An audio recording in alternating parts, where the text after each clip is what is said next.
number 8. I believe that's correct. 2, 4, 6. No, game number 6. We had 2-2 and this 2 here to decide the semifinal matchups. We're in game 6. And we got the Mule Club taking on Jeff City, the Fivers, here guys, the Jeff City, they got to basically shut out the Mule Club and score 10 runs. Yeah, I think I was talking with some of the other coaches before the game. I think if Jeff City wins by 6 or more, they would move on. But if they win by 5 or less, then Mule Club would move on. Mule Club and Festus would move on. So, because Festus has a loss, that would put everybody at 1-1. Mm-hmm. And so then you got your runs against. Yep. And then you got, if something happens and ties there, then you got the run scored. Right. So you want to score as many as you can too. It just gets. This is gonna be I think an intense game. Yes. When you're in this situation, you're going to feel the intensity. These guys, not wanting to give up runs, going back and forth. I think the intensity is going to be there. Yeah, and then Jeff City's forced to throw their best arm in this game, and that might not have been the case if they win game 1. So that's going to be exciting to see. And then if you're Mule Club, then you beat that arm after a big win last night. I mean, they're going to have all the momentum going into the bracket. Yeah, and that's a big thing. If I'm in the Mule Club dugout, my main message is don't relax. Don't let up. Right. In the 3-hole, number 22, Wyatt Ducos. In the 4-hole, number 30, Vincent Luff. And here we go for Jeff City. Home team leading off will be number 8, Chris Haley. In the 2-hole, number 22, Ethan Edwards. And in the 3-hole, number 25, Colton Schulin. In the 4-hole, number 7, Bryce Weber. In the 5-hole, number 26, Gavin Williams. In the 6-hole, number 27, Hayden Schloop. In the 7-hole, number 16, Drew Hart. In the 8-hole, number 20, Camden Helsher. In the 9-hole, number 29, Blake Wolby. Guys, shortstop play has been pretty good, and Charlie Morgan is one of those kids that we've enjoyed watching play shortstop here today as well. And I think there's been there are good athletes here, and Charlie Morgan's one of them. We just saw 2 in Jackson Engel, and Nick Copeland. I think we're looking forward to another setup here. We're getting ready to do the Crete and the national anthem as Connor Spinagle, the commissioner here for this tournament, finishes the intros, and we'll be right back. This time, we ask all players and spectators to recite the American Legion Code of Sportsmanship with us.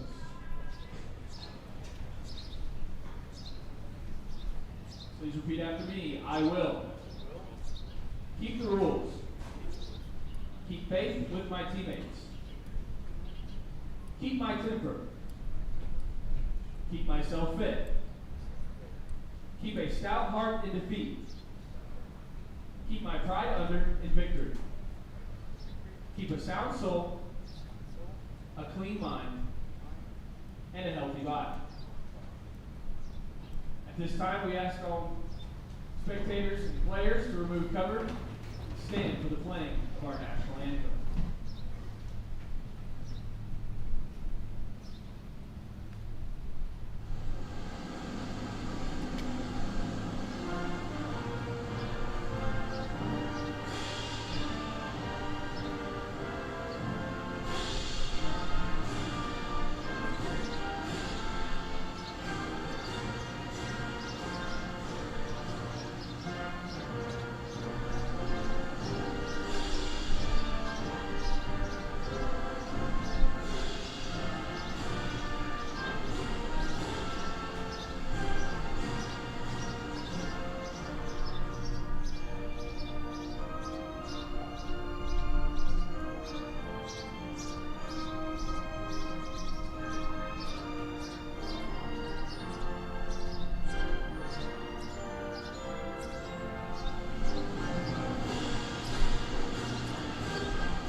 Thank you. Let's play ball. All right, folks, here we go.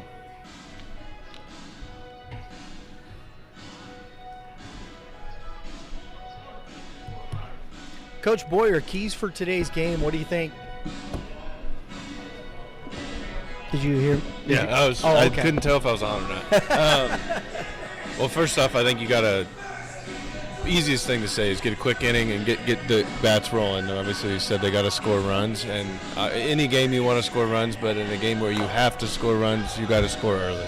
Yep. You don't want to be getting into a 1-0 0-0 game going into the fourth or fifth inning. Then you put pressure on yourself. So I think you got to score early, and then you obviously got to limit mistakes because you can't be giving them any runs as well.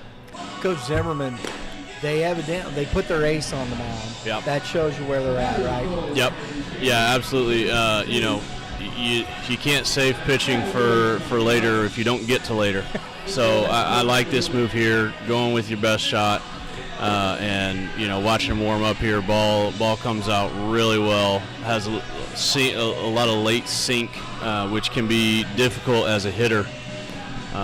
So for the Mule Club, again, it's important that they don't relax, so they don't just settle in and just kind of try to survive this game. They got to take this seriously. It's an important game for them as well. Being 2-0 and being in the driver's seat is a really good place to be. I'll tell you honestly, guys, I think we're going to see a game very similar to the one we just saw. Yeah. I don't think there's a lot of runs out there to get. Yeah. Yeah, with the pitching we've seen all weekend, and Eli Anderson going for the Mule Club, he's a guy that can pitch really well also, and so that bodes in favor of the Mule Club for sure. Gavin Williams, folks, he's headed to UCM after this, and so he's going to pitch at a very high level.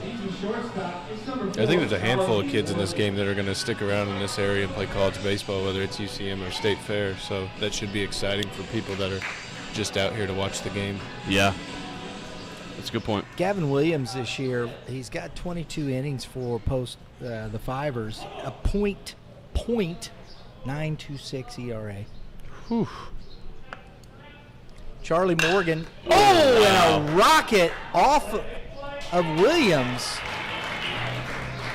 What a way to start the game. Boy, he was sitting on that fastball and smoked it. I hope Williams is okay, because it looked like did it hit his glove, you think? think guys? Yeah, it got glove.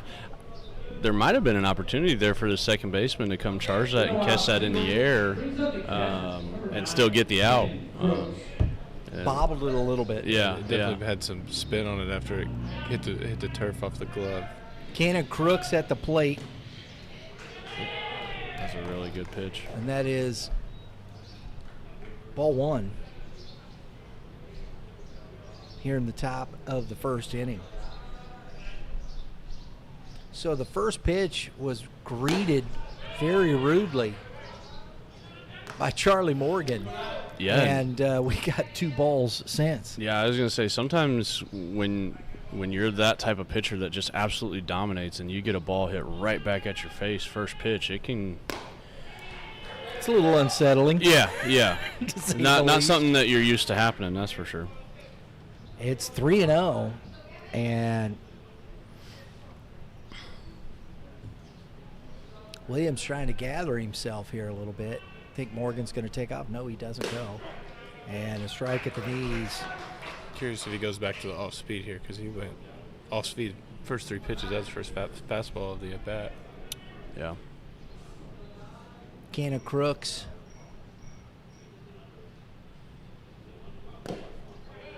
And that misses. So a sharp single, a walk, and we have 2 on with nobody out here in the top of the first inning for Mule Club. And Duco's coming to plate. He can really do some damage. He's DHing today. That's a good spot right there. I love that. You still want the bat, Yeah. but he pitched a great game yesterday. Yeah. He can still swing the bat. Right. Yep. Exactly. Arm's probably hanging a little bit through a lot of pitches in 7 innings. So it's nice to be able to use the DH there. You think that affects your hitting at all, guys? The only thing is you just got to stay focused in the game. You Yeah. don't have that time in the field where you're forced to stay focused. I always Right. enjoyed DHing, to be honest, especially at summer ball. You just get to hang out and hit. Thanks, Coach. And I mean, he did his job last night. I mean, just go get a hit the rest of the day. Yeah. Absolutely. Yeah, and as Strike far one. as his arm, it's not going to affect his swing at all. He's quick down 0-2. I think Williams has gathered himself. Yeah.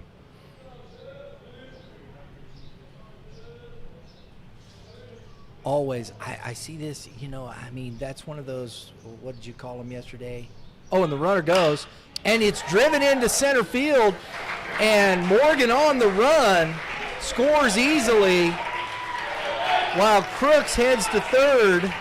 RBI single for Wyatt Ducos here early. That's my favorite play right there. Rico Steele brings in a run. Love hitting and running with first and second, nobody out. Placed it really well. Yeah, great. I mean, that kid able to make that catch, that would have been crucial. Because at least 2, maybe even 3 outs. Yes. Guys, that was with 2 strikes, too. And strike 1 to Deffenbaugh here. Got to limit ball damage. a little too much in the middle of the plate there Yeah, yeah. with And an 0-2 pitch.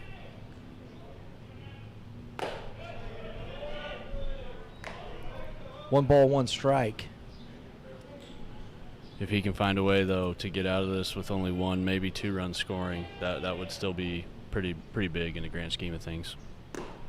That's outside. 2 balls and a strike here. Williams struggling. Honestly, guys, I really think that first shot has shook this kid. Yeah, he's missing. He's not missing super big, but he's just. I sometimes call it with my pitchers trying to be too precise on hitting the corners and not locating in the zone. And that is ball 4.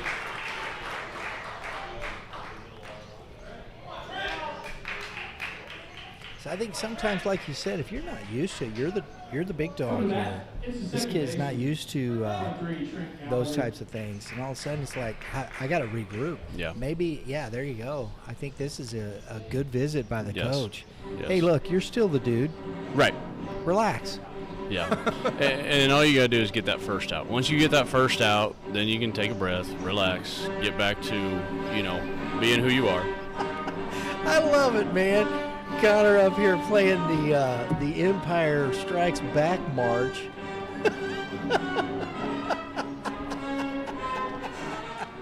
That's classic, man. I love that. A lot of Star Wars references this weekend. I know, yeah. Just throwing them in there. I like it. Baseball and pop culture work together. yeah, You know what I they mean? They do.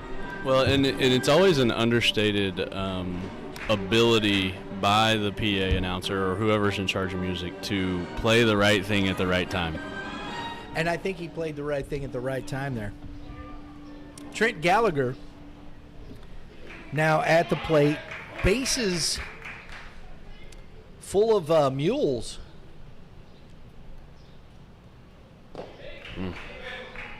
Overthrown a little bit too, I think. I think I'm okay with being aggressive here, though, at the plate. If this next pitch is over the heart of the plate, I would like to see a swing. 2 balls, no strikes. You can see the frustration in the body language of Williams. He's very unhappy with himself. There's a strike. 2 balls and 1 strike. I'd just live there. Yeah. Try to get out of it. Yep.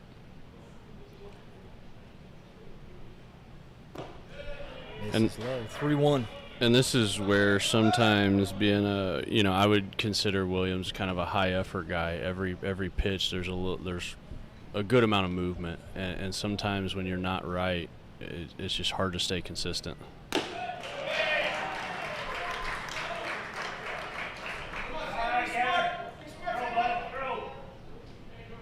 Oh, Williams is looking in the dugout, and he's asking for the coach to come take him out.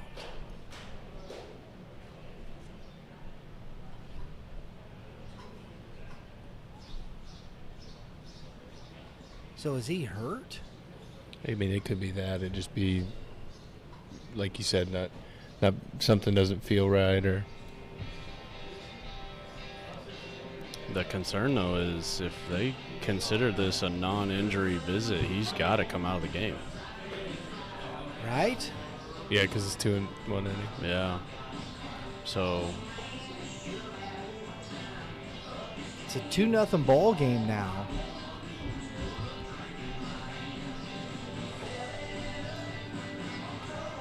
So it must have been? yeah, they must be considering that an injury. If I'm Mule Club, I'm asking about that Yeah, that's Coach Morgan is coming down now. because that's 2 visits. 2 visits Yeah. in 1 inning. That should be he has to come out of the game. Yeah. And then if I'm on the Jeff City side, what I'm doing is I'm saying, oh, that was an injury. I was just checking to make sure he wasn't But then hurt. you got to go to the umpire first and say, hey, I'm Yeah. going to go check my pitcher. Is that Yeah, okay? You yeah. got to do that first. Yeah. Otherwise, yeah. He's got to come out of the game right now. I think that's what Yeah. they're doing. Yeah. I think it might have been a little strategy just to, he's got to change him.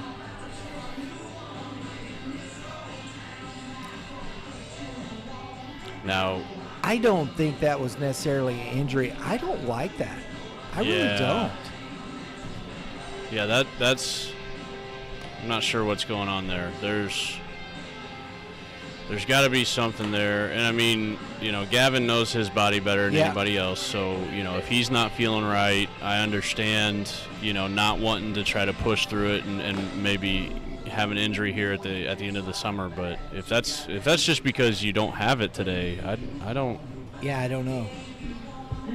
I didn't see. Schneiders is going to come in. Yeah, it's Riley Flare-ups. Schneiders. I'm going to come back to that. But this, to me, is interesting. I'd love to know what's going on there. I mean, we don't know. And like I said, I don't, it's all speculation. I'm hoping it's just a matter of something something doesn't feel right Yeah. in his body. Yeah. Well, and the other potential with this is I don't know if Senior Legion's allowed to do the new pitcher DH rule, but Gavin may also have to come out of the lineup It's true. if he's not, considered a pitcher DH. Now, So- Riley Schneiders, this young man has pitched very well. I saw him pitch last week in the zones. He was pretty nails. His ERA for the season is a 1.52, so it's not like you're, .65 opponent batting average against. So Schneiders is a guy that you're going to have a hard time hitting. But he's coming in a very difficult situation, bases loaded with nobody out here in the top of the first inning. Might be a little tough for this Jeff City team to recover from if this gets out of hand here. Sam Slobashevsky at the plate. Yeah, when you're trying to get ready for a game and trying to go through different situations, okay, this is what we're going to do if this happens, this is what we're going to do if that happens. I can guarantee you this is not a situation that they were expecting to have to make a pitching change in.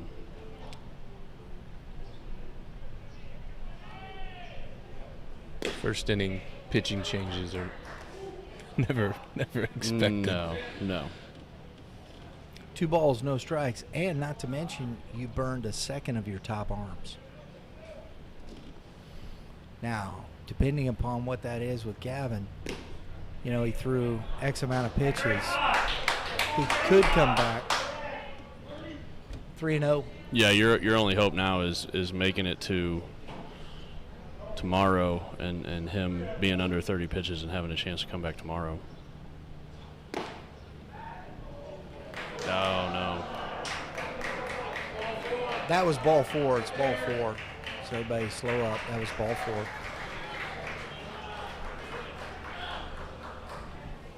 I get it was ball 4. Catcher's trying to, get an out. You just got to make sure you can't sail that into the outfield in a different scenario. Then things just start to snowball. Yeah, because if your left fielder's not paying attention there, that turns into 2 runs and ball goes to the fence and, Sam Rosine at the plate. 3 runs are already in and a ground ball chopped to the third baseman. He comes home for the out. It's a big first out right there. Yes, it is.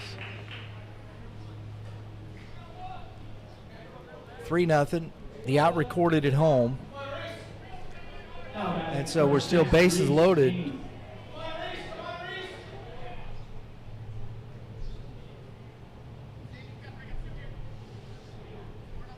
Reese Haney at the plate. Strike one.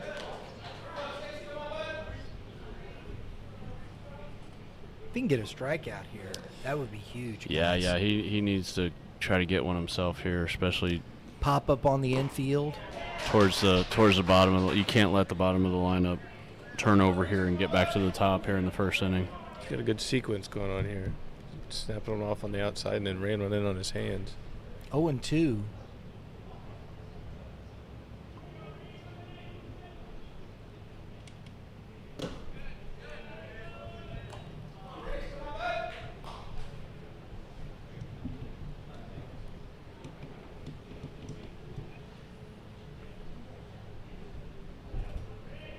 One ball, two strikes. Good take there. 2-2.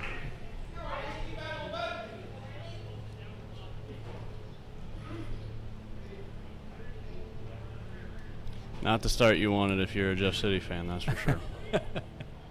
Usually not, right?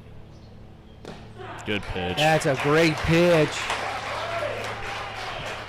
Reese Haney down looking. That's a big out. Second out for the Fivers. And you're going to face Vincent Luff.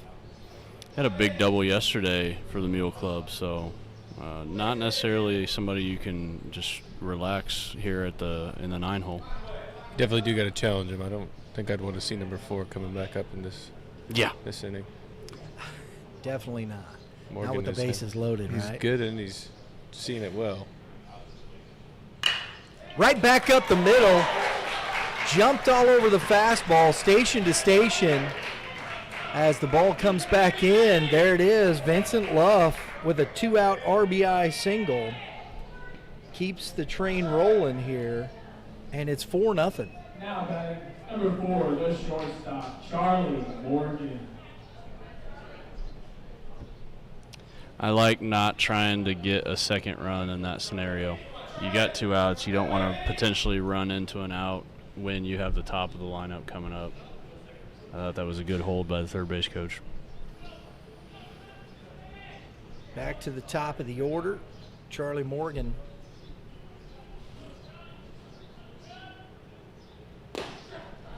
Strike one.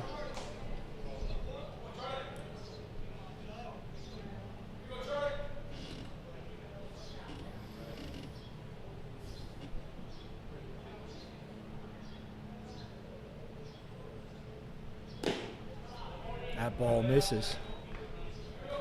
1 ball, 1 strike.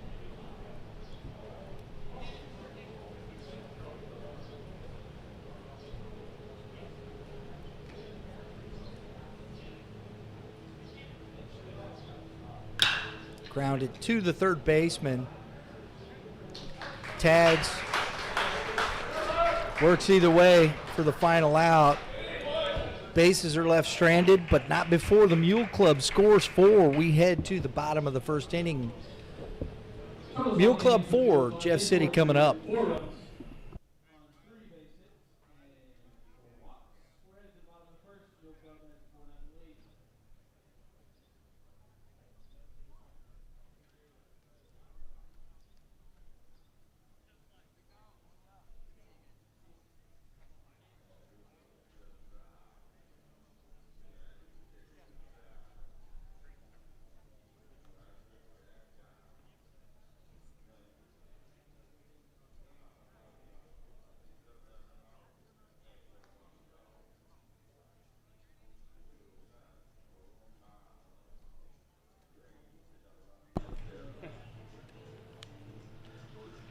All right, a little update here on the brackets. So we got 2 teams that are in, Kirkwood, Moberly. Moberly will play at 4, Kirkwood at 7. So if Mule Club wins here, they'll play at 7, and Festus will play at 4. So if it's the opposite, you can see what happens. But it looks like that, so we could see a Moberly Festus matchup. But my goodness.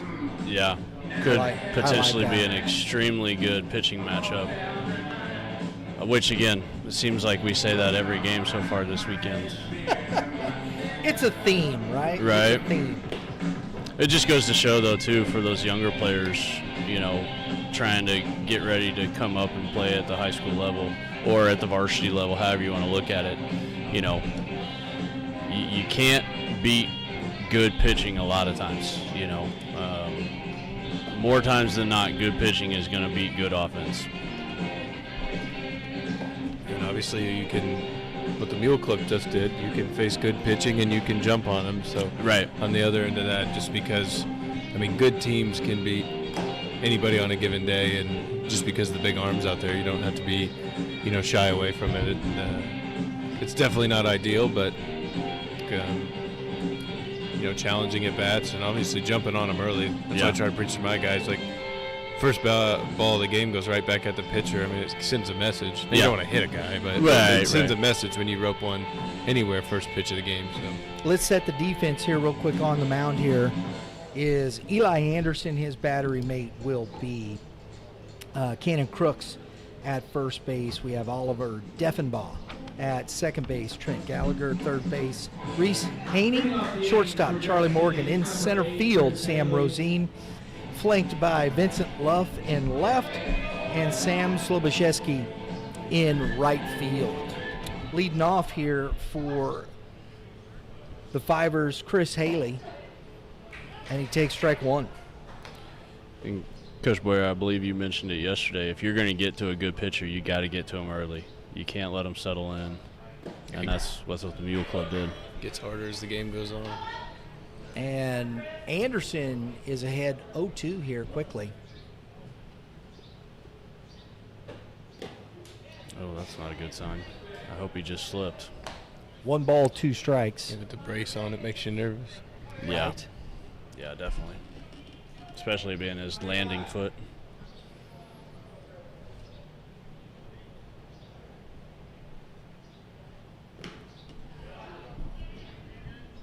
Back even at 2-2. It's really important, too, for Mule Club to get a 0 here.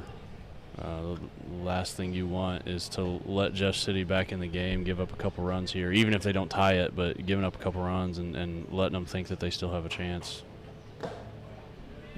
Yeah, 4 runs here, but Jeff City just resets the game. Yeah. Home the ball game. And see, sometimes, you know, we're sitting here before the game, guys, and, you know, all the pitching, whatnot, boom, boom, boom, and then boom, 4 runs out of the gate.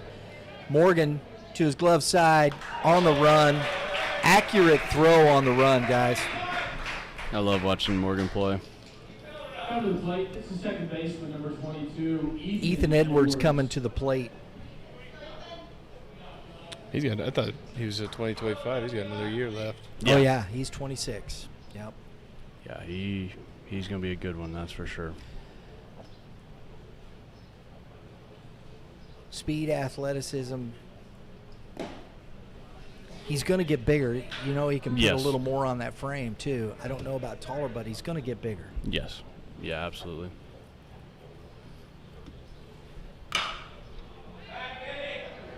Ball hit well. Oh, and he crushed that. Edwards over the head of the left fielder. Stops at second base.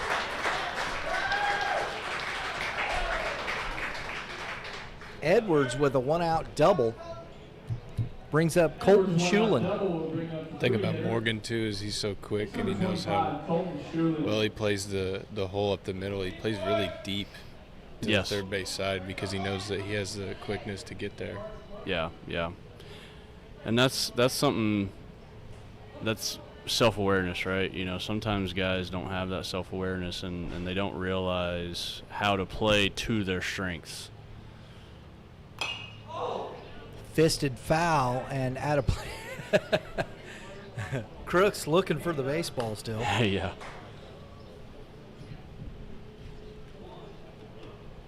Yeah, he's playing way out there and short left field. This the major leagues, you couldn't do that, right? That's right. You got to have both heels on the dirt. Little flip, Deffenbaugh to the fence.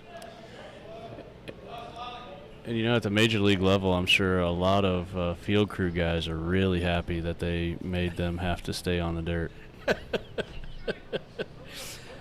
I'll tell you what, you think there may be some snipers up in the grandstands at Busch Stadium for all the get off the grass.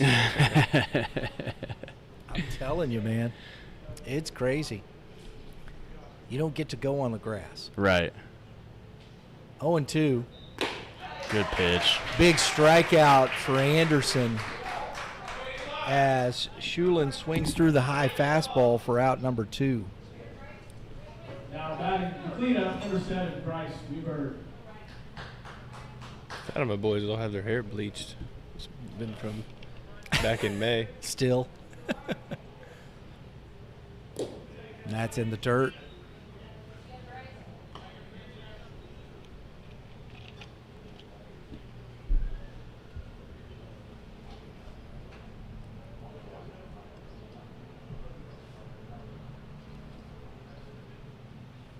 Curve ball, strike one.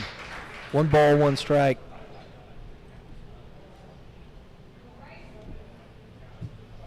Bryce Weberg at the plate, the shortstop.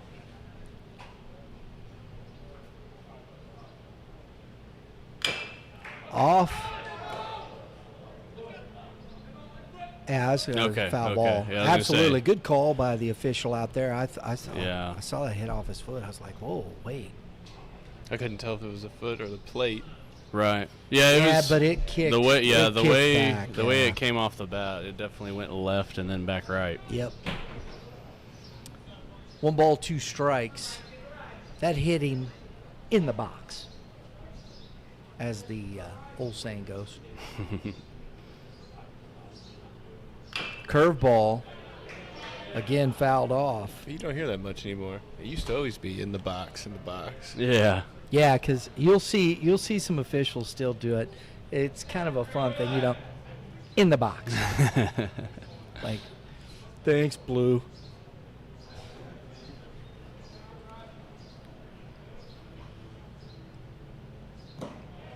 Did he chase? I'd check that. Yeah. I mean, it's a tough one for the C slot, in my opinion. But you still check it, just in case. 2-2.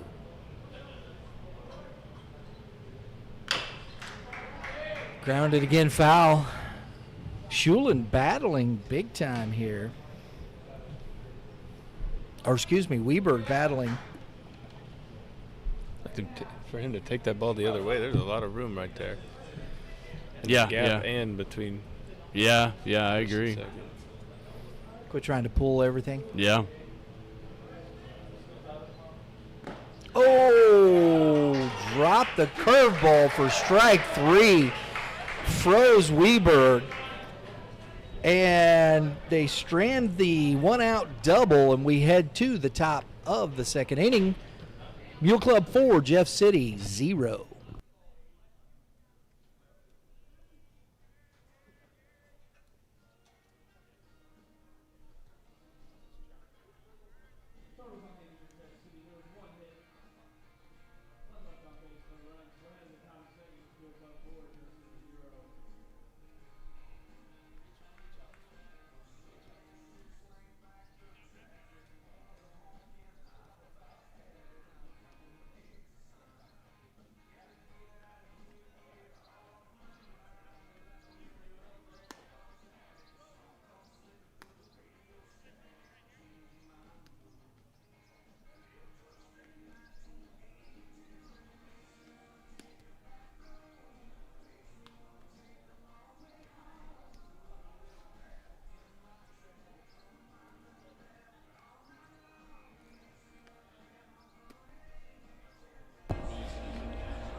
Folks, Best Western State Fair Inn here in Sedalia.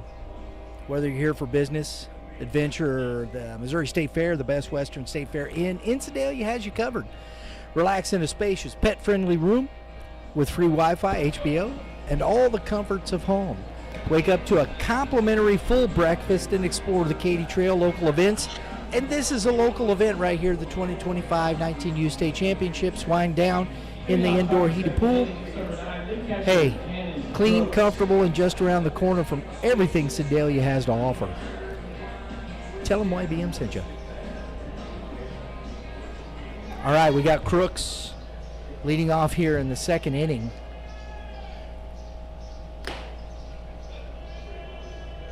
Of a 4-0 ball game. That is ball one.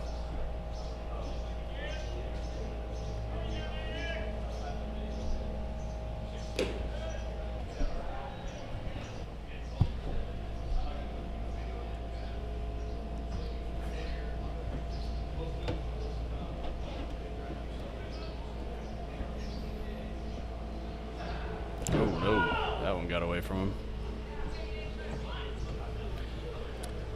That is 3 balls and no strikes. Cannot get a leadoff walk here. Got to find a way to get this leadoff out. Calm everybody down a little bit. Hey, they're mowing again. I thought they mowed yesterday. They did. There must have been some spots. They said it was too wet to mow. I don't know how they're doing it. That's ball 4. Guys in the Mule Club lineup, I feel like I've seen a lot of pitches this weekend.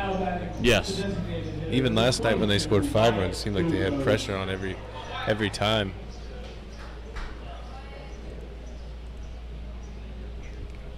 Top of the second inning here. Oh, that's a great jump.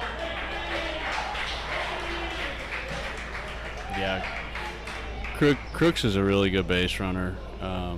His dad, head coach at UCM, I know they stress base running a lot at UCM, so he's definitely picked up on that. Oh, that's Coach Crook's son. Mhm. Okay. All right, there you go. Son of a coach. Gotta like that. Strike on the outside corner. 1 ball, 1 strike. Excuse me. I thought he called that a strike. Did he not? He did. He That's did. what I thought. It's 1-1. And he does not like that inside corner. 2 balls and 1 strike. And that one I thought had run inside, so probably clipped more of the plate than even what it looked like. Yeah. Got to be careful here with the catcher. Don't want to. It's 3-1. No. There's definitely some words being said back and forth between the catcher and the umpire right now. Mm-hmm.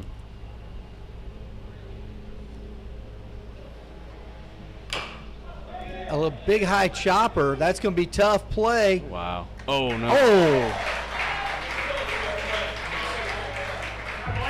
Heck of an effort. Pulled the first baseman off the bag.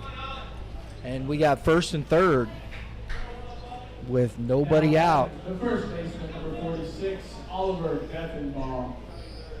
Brings up Deffenbaugh with his big bat.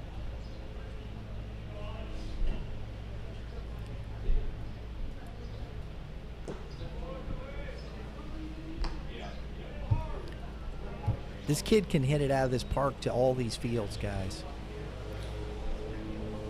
Yeah, he can really swing it, and he does not get cheated on any swing. He loads up real big and That was really close there. Well, that was a tough one, guys.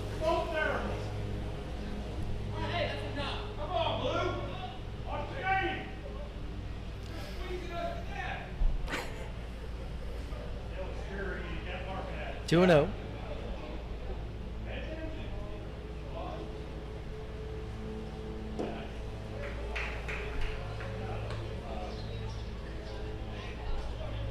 Three balls, no strikes. 2 on and nobody out.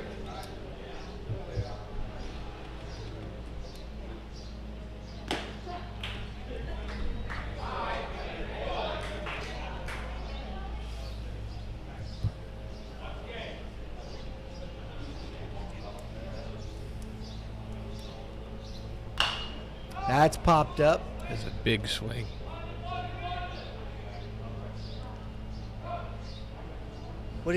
What happened there? I don't know, but I'm not sure if maybe he was worried about the runner tagging at third if he caught it or what. Deep of a throw being on third base. Just. I don't know if it was, I mean, someone could have said no room.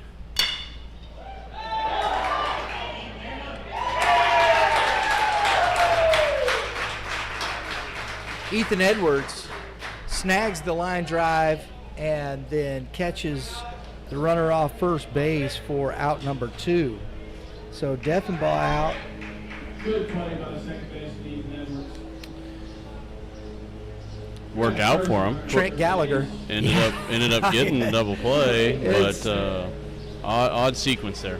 This could be a huge play. If you get out of this for Jeff, you have momentum for the first time in the game, and if you're Mule Club, if you get a hit here, then it kind of... You're right, yeah, absolutely. Gallagher slices one foul over the dugout. Tell you what, we always chose the third base dugout, obviously being the home team when we played here, and I would never choose the first base dugout if I was playing here. Quickly 0-2. Too many balls like that maverick foul balls over there. Buzzing the tower. Buzzing the tower, absolutely, man. Yeah, especially late in the day, too. The sun sets behind the third base dugout, so now you can't see. I thought you were going to say you didn't want to go get foul balls over there, because there has been a lot of foul balls out there. I agree with the sun. We have the first base dugout at our field because of the sun beating it down. Ground ball is going to be foul.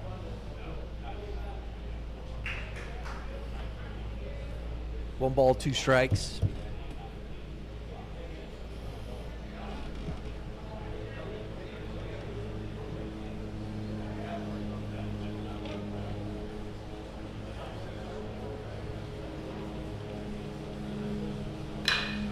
And a ground ball single from Trent Gallagher just pokes it through the hole. And an RBI 2-out single. That's a big RBI there, guys. It's a great 2-strike approach right there. Yes, I was getting ready to say the exact same thing. Not trying to do too much. Pitch was outside, just went with it. And 2-out RBIs are backbreakers for the defense. Brings up Sam Slobaszewski. Big swing, good fastball. Go ahead and challenge him right off the bat. Gets ahead.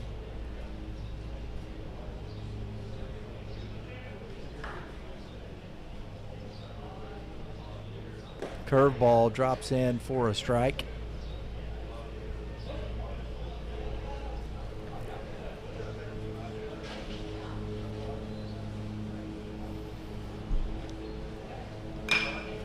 And a curveball at the right, or at the left fielder for out number 3. That ends the inning, but not before Mule Club grabs another run. We head to the bottom of the second inning, score 5-0 Mule Club.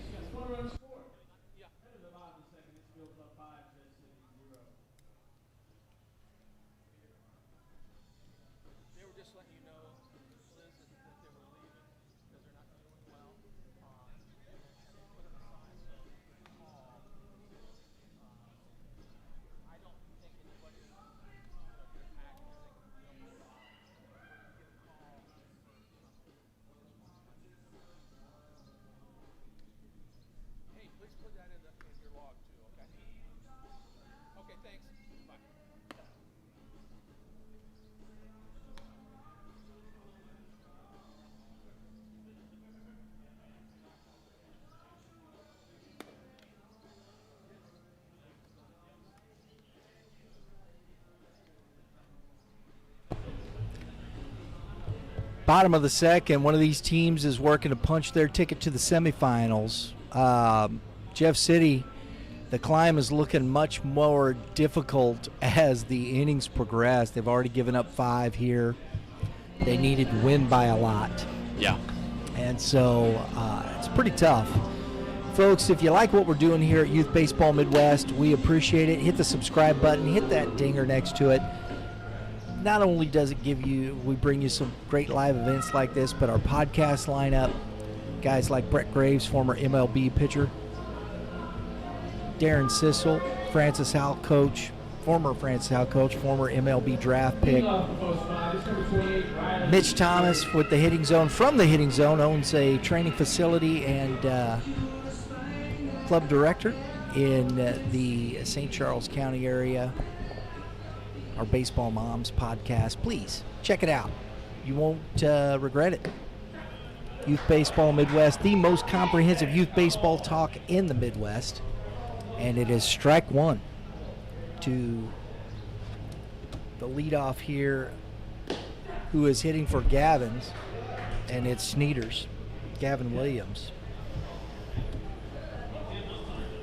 I know that Blair Oaks has a lot of pitcher-only guys. I'm not familiar with Sneeders. I don't know And how he goes often- down on strikes. That's 3 quick pitches. Anderson sits him down for out number 1. I don't know how many kids that are at bats that he had during even the high school season. Yeah. Not a lot. I don't think he had any, actually. Yeah. Now I'm looking at it. It wasn't. If it was, It's it a might have tough- been 1 or 2. Tough spot for him. Yeah. Hayden Schloop at the plate with 1 out. Anderson working to find that groove, dropping that hammer right off the bat. Strike 1. Yeah, it's a good little slider. It moves just enough to get you off the fastball, but it's not necessarily a large breaking pitch. Quickly 0-2. I love this. He's been 0-2 to the first 2 batters of this inning after scoring another run. Yeah. Trying to get that shutdown inning. Fastball fouled back out of play. Yeah, this is exactly what you hope for when you have a 5-run lead as a pitcher that's just going to get out there and throw the ball. You almost are allowed to throw the ball right down the middle now because the pressure's on the offense. And he did a good fastball, jammed him, but communication. Center fielder takes charge. That's a good job out there by the defense for out number 2. I love it when we're sitting way over here, guys, and we can hear the center fielder. Yeah. With the wind blowing the other way. Right, yeah. There's been great communication, I will say that, because there's been a few times this weekend that me and Coach thought we were going to see a collision out there. Yes. Well, you're going full speed and you're concentrating on following the ball. Sometimes you just don't hear that other person call it. And a lot of times, these guys aren't playing with each other in the high school season, and I know that a lot of these teams don't practice very often, so it's not something that you really work on for summer ball, and Yeah. you got to trust that they smart, high IQ baseball guys. Drew Hart at the plate on a 1-0 count, pops it up. Morgan takes charge. And that was a quick 1-2-3 inning for Eli Anderson. The Mule Club taking care of business. We head to the top of the 3rd inning. Score 5-0 Mule Club.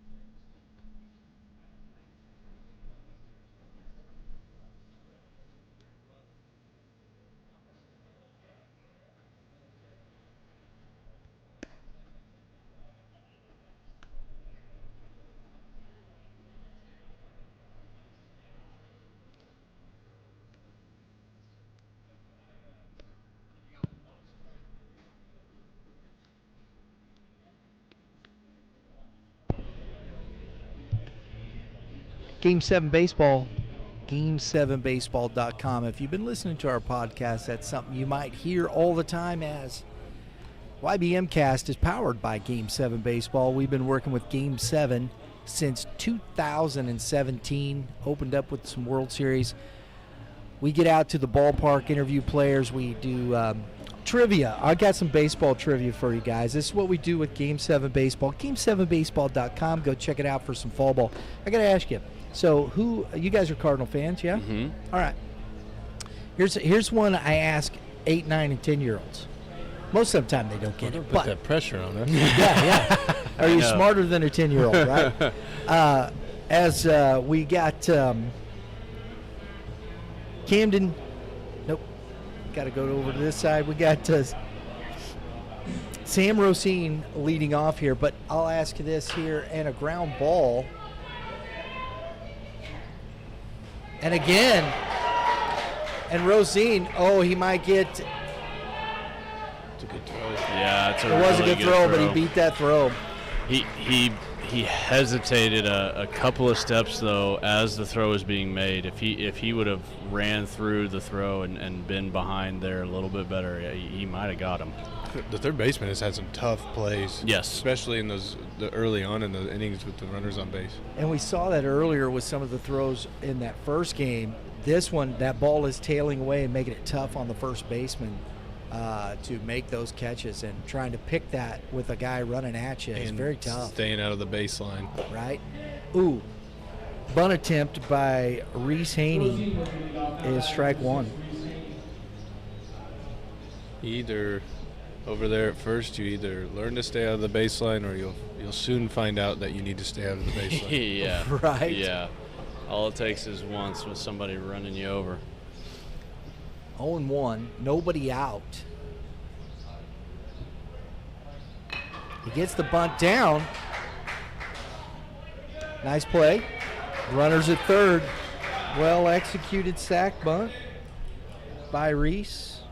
Brings up Vincent Luff. Good to get it up the third baseline.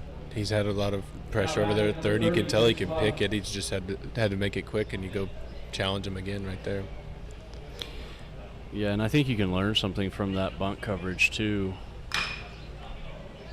A little flare. Oh, a nice job keeping that ball fair, but Great base running. Rosine scores on the putout by the first baseman for the second out. RBI, ground out. I like that. Just get it to that side, guys. Get that run. Yes. home. Yep. It doesn't have to look pretty. It just That's has how you to. manufacture runs. Where that term is lost a little bit. Manufacturing runs. Right. That was a cut.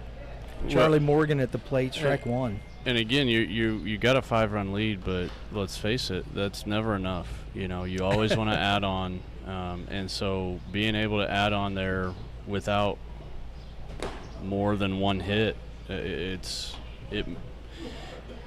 raises the stress level over in that Jeff City dugout a lot. 1 ball, 1 strike. And we talked about this last night. You can try to get out of here with less pitches being thrown if you keep putting runs up on the board. Yes, absolutely. 1 ball, 2 strikes to Morgan. Schneiders trying to finish this, get that third out, get his team back in the dugout. It's 6-0. And that is a ball. 2-2. Okay, guys, who is the single season all-time single season stolen base record holder for the St. Louis Cardinals? Lou Brock. That was going to be my guess. It's a good guess. Is it? He did at one point. Vince Coleman. That'd be my other guess. I don't know. Vince Coleman. Nice. Very well done. 3 balls, 2 strikes. I actually own a Vince Coleman jersey. Oh, there you go. Yeah. It was so funny, guys. As Charlie fouls that one off, I asked a little kid, he's probably 10 or 11, he goes, oh, isn't that the guy that got hit by the tarp? That's what he remembered. Yeah. And he's heard that from his dad or something. Right. They've talked about it at least, right? Oh, yeah. That's a tough question for young kids because they don't really steal bags that much in the big leagues anymore. Yeah, I know. It's a lost art, that's for sure. One of the other ones that's always fun, we asked the kids in 2021, the Cardinals, won 5 Gold Gloves, Mm-hmm. and if they know who the players are. What year was it? 2021. Would that have been Donovan, would he have won his first then? Okay, so he wasn't. So Tommy Edmond, Yes. Yeah. Gotti, No. no. Would have been Morgan strokes one deep into the gap, and that is going to the wall. Morgan is going to be standing on third base with a 2-out triple. Gives the little high karate chop there. I like that. I forgot about Arenado. yeah. I was gonna say Arenado and Goldschmidt were probably Yes, that's correct. so. Edmund. I always go. I don't know why. I always go for the tough ones first. Oh man. The other two players no longer play for the I Cardinals. would say probably then Tyler O'Neill. Yeah, he's I know one. he won. Okay. Yeah. Tyler O'Neill. That's a good one. I think it would have had to have been another outfielder, wouldn't it? Yeah. Unless it was Paul DeYoung. Oh, It was Paul DeYoung. No, wasn't Paul DeYoung. when did Colton Wong leave? He had some gold gloves. I don't think he was with the Cardinals then, though. It's quickly 0-2. Runner at third. It's kind of tough. The Cardinals have had a lot of guys win gold It gloves. is another outfielder. Wouldn't have been Tommy Pham. Oh, would it? Harrison Bader. Harrison Oh, Bader. yeah. You got to think of the flow, man. Yeah, that's an easy one. I don't know how I couldn't think of that one. He's in Minnesota now. Doing well still. Yeah. 1 ball, 2 strikes. Or excuse me, 3-1. Always forget about the pitchers, too. Oh, yeah. Wainwright won some. Yeah, gold gloves that's right. there. You can have my favorite. Oh no. Oh, no. Third baseman wasn't paying attention. And That's a cheap run right there. and unfortunately that's just a sign of feeling that pressure, knowing that Yeah.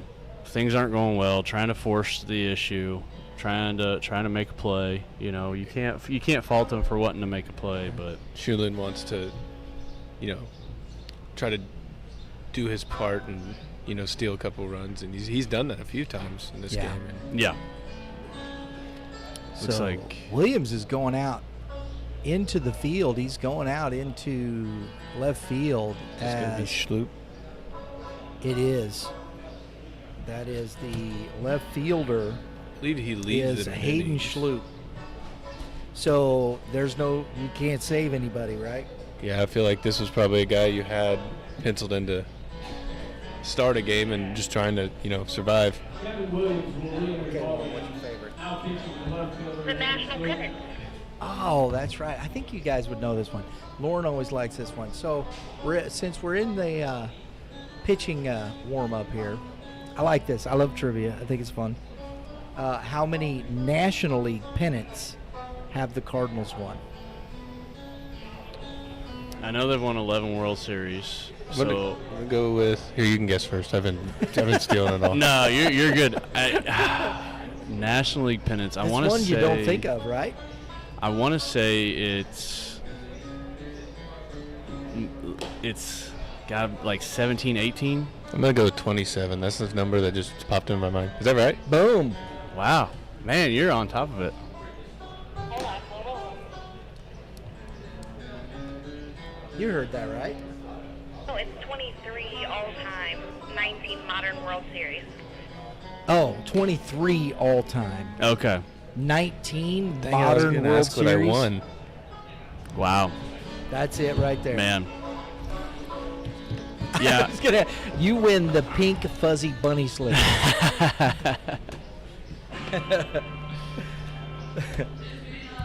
The Cardinals have had some of their best teams win the National League pennant, and then And you think about it, the Cardinals are second to the Yankees. Yep. And the Yankees is just ridiculous. Oh yeah. I feel like that's the number I had in my It head. was. It's 27 World Series World titles. Series for the Yankees. Yeah. Yeah, it's been a while, but yeah, there's definitely a rich tradition, rich history. I tell you what, to me, the best Cardinals team that didn't win a World Series, at least in my memory, I know what you're gonna say. is 2004. Yeah, they ran into the Red Sox. Who came Yeah. back from 3-0.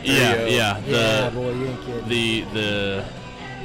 The history-changing 2004 Red Sox.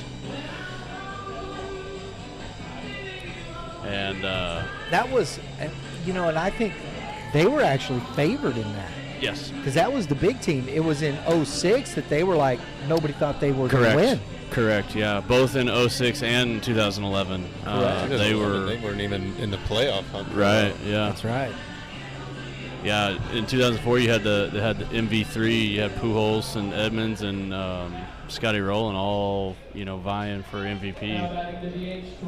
Wyatt Dukas at the plate and Oh, smoked wow. back up the middle as Schloop is rudely greeted. Yeah, I was getting ready to say you can't lay a fastball to Ducos. He's lucky he didn't lift that and get it in the air. There's still a lot of baseball left, but I would not really want to play the Mule Club right now. Yeah, Talk about the hottest team. Yeah, we talked They're about playing. that a lot. See, everything seems to be going right for them right now. They're scoring some runs, guys. That ball went right between Schloop's legs.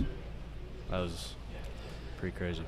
This could get out of hand real quick here. That's a good if pitch. Jeffenbach, as he takes strike one, can get a hold of one here. I like watching him swing just because he's one of the guys we've had this weekend not get cheated at all. Right.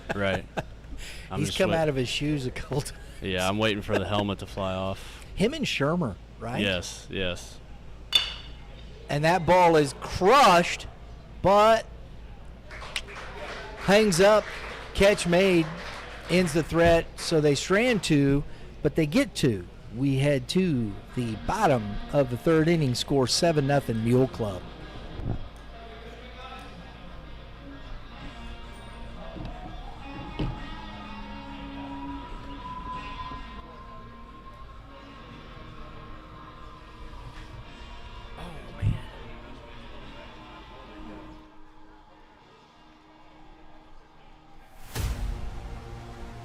It's gonna be a good one. Gonna be a good one.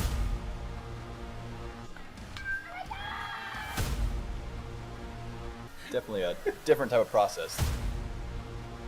Cut down or freeze up. Being a coach's son. Jackson, of course, they keep retooling. One stone to face, a hit by pitch. Oh my goodness.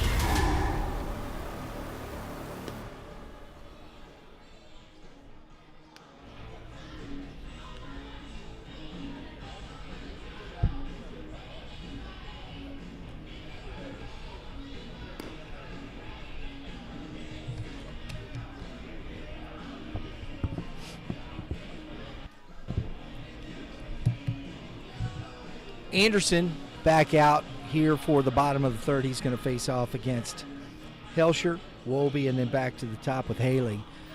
Folks, appreciate you being with us.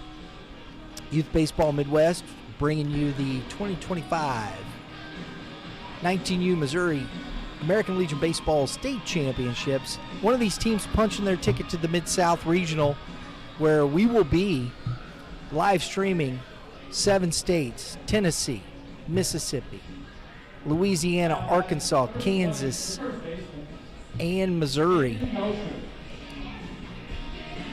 We're going to have a lot of fun. So here we go with Anderson. Getting close on the Mid-South region, being able to check the boxes when you list the teams off. Yes, absolutely. And that's grounded, going to be foul. One of the things, Anderson, whether he started off these guys with fastballs or curveballs, he's thrown it for a strike. Yep. Yeah. Talked about it earlier. It's exactly what you want out of a pitcher that has a 6-run or 7-run lead now. Just throw the ball down the middle. They'll get themselves out. They're already fighting their own battles. You don't want to help them and let them back in the game. 2 balls and a strike.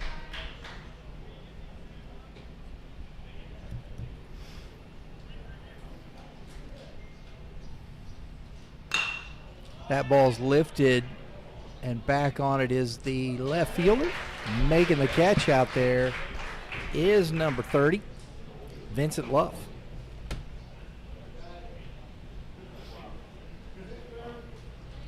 Blake Wobie at the plate. Blake Wobie.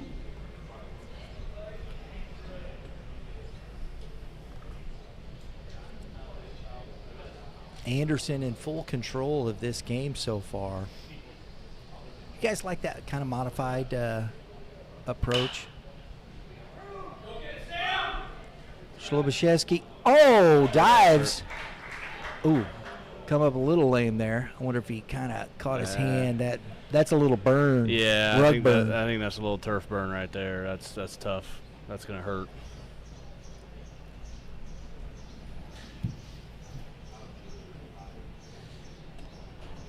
Because isn't that illegal in high school baseball? So I had this conversation a lot with umpires because we had pitchers that used that same type of windup. Essentially, what you have. And to catch meat for out number 2. Essentially, what you have to do is you have to make sure your toes are pointed towards the plate if you're in the windup. And so as long as your toes are pointed towards the plate. Both of them? Yes. As long as your toes from your and it's mainly the foot on the rubber. Okay. If your foot on the rubber, if they're at least turned, they don't necessarily have to be 90 degrees, but as long as they're towards the plate, you're good. Now, if they're Because watch, he's right. That's yeah. because neither one of them are pointed that way. Right, yeah. So that would be something in high school that, depending upon the umpire, some umpires will say, hey, like, tell your pitcher he needs to change it. Other umpires will be like, nope. We don't care. Yeah, that's the legal pitch, you know. That's one of the rules that you never know if it's going to get brought up or not. Yeah. You have a pitcher that does it, you need to know that there might be an umpire that tells you to change this. Right. And especially as you get later into the season, you start to figure out which umpires are going to call it more strictly, and so you give them the heads up, hey, so-and-so's nice Ground base. ball back up the middle. Good piece of hitting with 2 strikes Yeah, that's good at bat. for Chris Haley.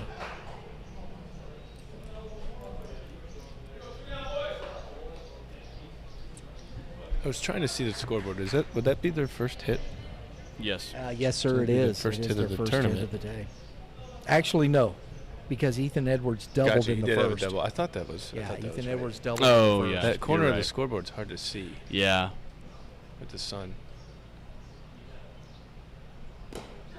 Strike 1. Ethan Edwards at the plate, the aforementioned hitter of doubles. He needs one here. 1 ball, 1 strike. And to continue with that foot conversation, I believe in college, you just have to declare to the umpire which one you're in. Okay. So See, because he's basically in a stretch, but he turns his body towards the Right. plate. I would imagine if, and I could be wrong here, in high school, if he gets told to not do it, he probably just pitches from the stretch just by the way his windup looks. So 2 balls and 2 strikes. yeah, but you see that a lot more nowadays than you ever used to. See, because it's just the same thing Mm-hmm. now, and he just does it differently. And I understand the purpose of the rule because it can be deceiving to the umpire. Right. Because they might think you're in the stretch, and then all of a sudden you go into the windup and they call a balk. So I understand the thought process behind the rule. Grounded sharply to the second baseman. The Fivers strand a runner. We head to the top of the 4th inning, 7-0 Mule Club.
Whether you're here for business adventure or the Missouri State Fair, the Best Western State Fair in Sedalia has you covered. Relaxed and spacious pet friendly rooms. There it is. Free Wi-Fi, HBO, and all the comforts of home. With meeting space for up to 300 guests and a convenient access to major businesses, it's perfect stop for work or play, which that's what we're doing here. I think it's a little bit of both, a little work and play. That's the way I think. That's the way I think of it. But hey, Best Western State Fair Inn, comfortable rooms, folks. I know that for a fact. Breakfast has been great every morning. Really appreciate the hospitality over there at the State Fair Inn. Best Western, make sure you check them out. And next time you're in Sedalia, stay there. If you got a baseball team, make sure you give them a call. Tell them YBM sent you. All right, here we go. We're leading off the top of the fourth inning with Trent Gallagher at the plate. And it's 1 ball, 1 strike.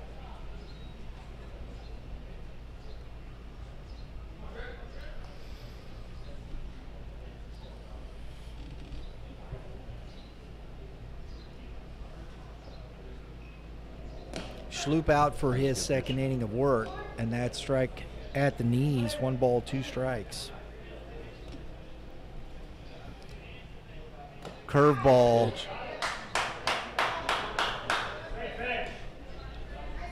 That's a ball. 2-2.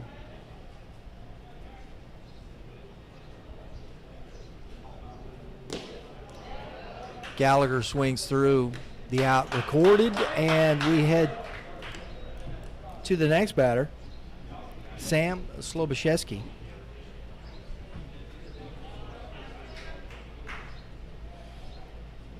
Now batting number 15, the right fielder, Sam Slobaszewski. I like after he almost had the close one, and then he went back to it and made him chase. He was definitely looking fastball there. Absolutely. The sequence that he had. Misses outside, ball 1.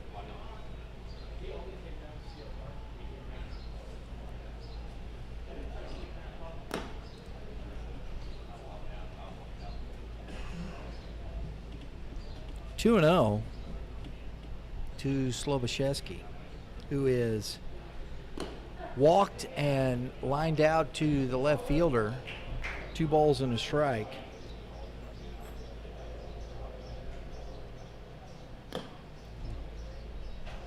Curveball gets away from him. 3-1.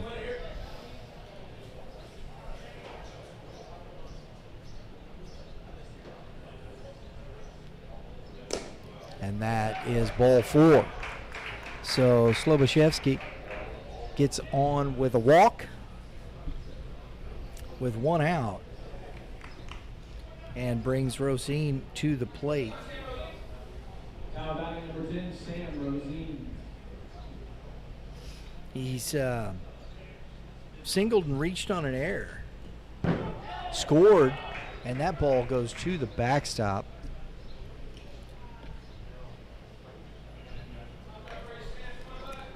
Overcooking a lot of these last few pitches here. Yeah. From the start from Gavin Williams to Schneiders to here, the pitchers have just not been close to the zone. Yeah, and again, it makes it a lot tougher to get those closer calls when you're Right. not that close. And a line drive as he comes over to the middle of the plate.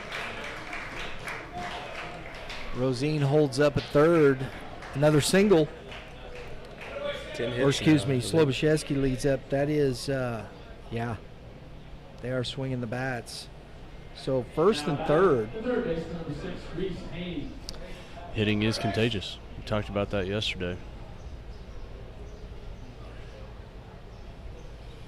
Still just 1 out.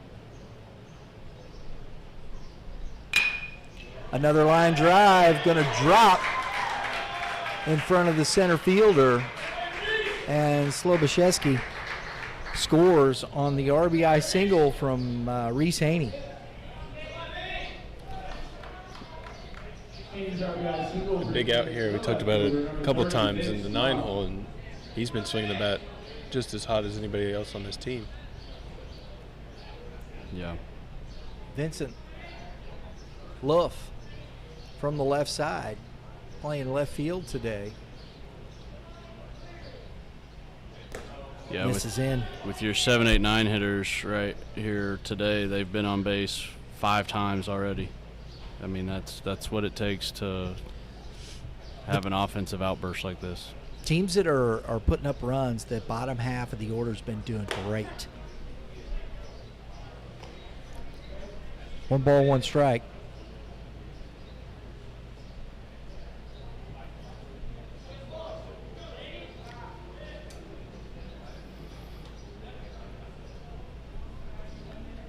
It's 8-0 Mule Club, and that is ball 2. Might be me just getting a little greedy here, but with where the third baseman's playing, it'd be a pretty good time to lay down a bunt. Why not, right? Yeah, you're left-handed. And here's the thing, too, guys. If you can shorten the game, Yeah. you know, with runs, I do it. Yeah. That's just me.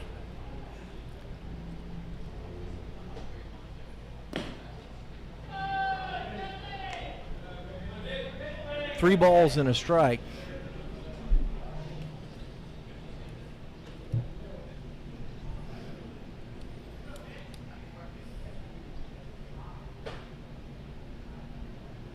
Runner goes, and it's ball 4. Okay. All right, I was going to say, why did he not throw that? But ball 4, that makes sense. It was close, though. That's the thing that. Yeah. If you're gonna throw that, you gotta throw it, not wait on the call. Maybe it was more obvious today. Yeah, That was pretty off the plate. He did kind of jump out of there pretty quick too. Back to the top of the order. The guy you don't want to see here with the bases loaded, gentlemen. And Charlie Morgan. Yeah, already singled and tripled. He's 2 for 3. And his hits have just kept getting better on the weekend. And the ball away from the pitcher. Oh, no. And he's safe back. Tag not in time. And the run scores as the ball gets away from the pitcher. Oh, my goodness. It's kind of unraveling. Second steal of home of the day. Yeah.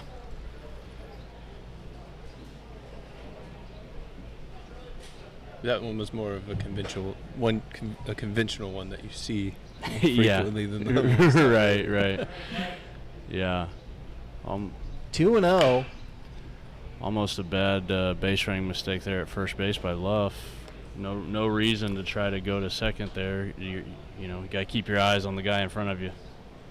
Yeah, the ball that throws a little lower and he's out. Yeah.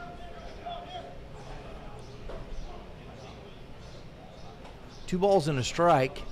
Oh, Morgan squares the bunt. That ran in on his hands. Yeah, that was self-preservation right there. That was impressive, to be honest. to Get the bat on that? Yeah. Because that would have 100% not felt good. No, and it would have been a strike, and so that would have added insult to injury.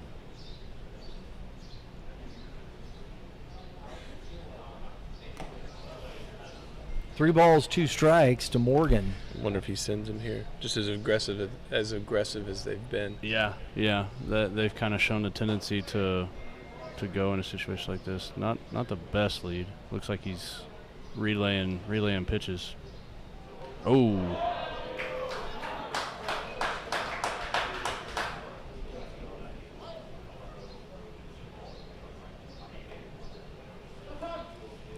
Time is called.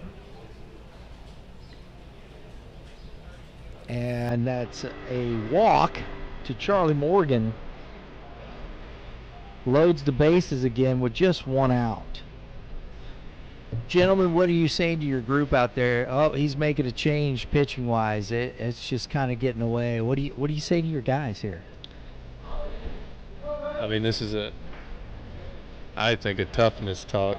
Yeah. Like, how tough do we want to look right now? Because right now we're not showing a lot of toughness, and we're just gonna, if you don't change what's going on, you're gonna have a short game and be going home. So Yeah. don't look at the scoreboard. Don't worry about that. Just next pitch, control what you can control. Yeah. I agree with that wholeheartedly. Is that number 32? Yeah, I don't see it. I don't either. So Yeah, 32 is what it looks like. Yep. And I don't see a 32.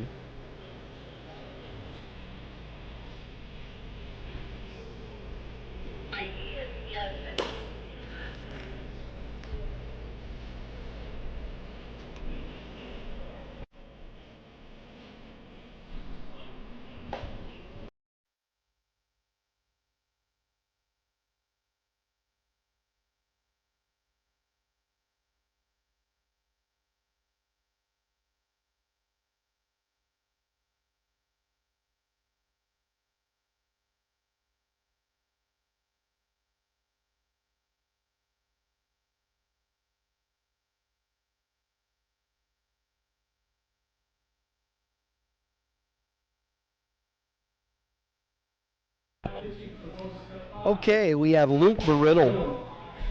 He's normally number 5 is what it has on here, so I think it's maybe just didn't have all the jerseys. You know what I mean, guys? Yep, been there.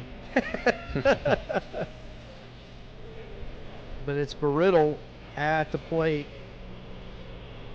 or on the mound for Jeff City. It's Luke Brittle. That's why we bring a bag with extras. Had a kid this year during the school day. At some point, he lost one cleat.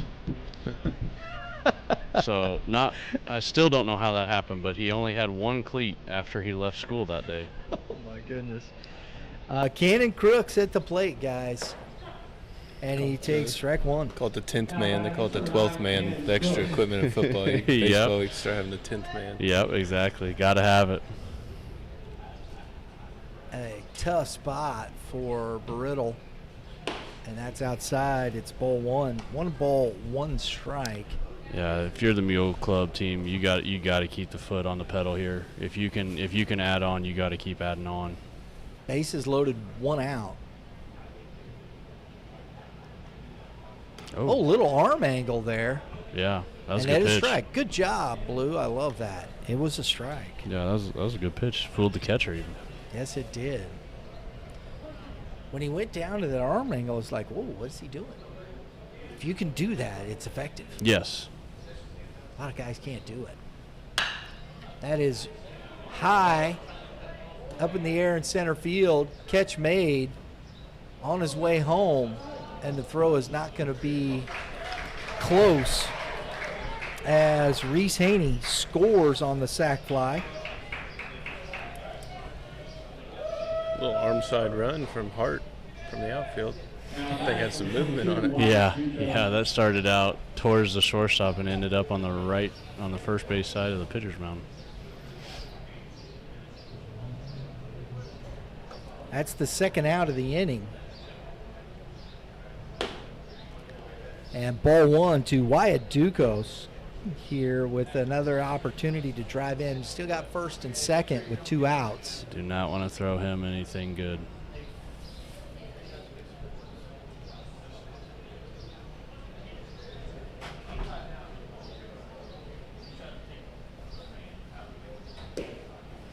And that misses low. That's 2 balls, no strikes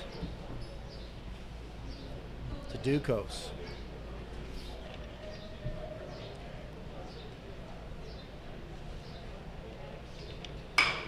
Little arm, and that's going to get, just past the diving shortstop, and no throw home, and Vincent Luff scores on the 2-out single.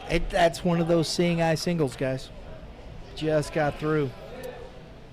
Yeah, shortstop playing a little bit too much up the middle right there, and just right outside of his diving reach. That's Morgan at second, Ducos at first, and that ball misses.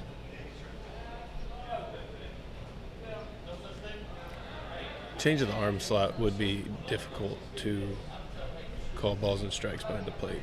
Yeah. 11-0 now, the score, as it is a strike, 1 ball, 1 strike to Oliver Deffenbaugh. Here in the top of the 4th inning. And that is outside. 2-1.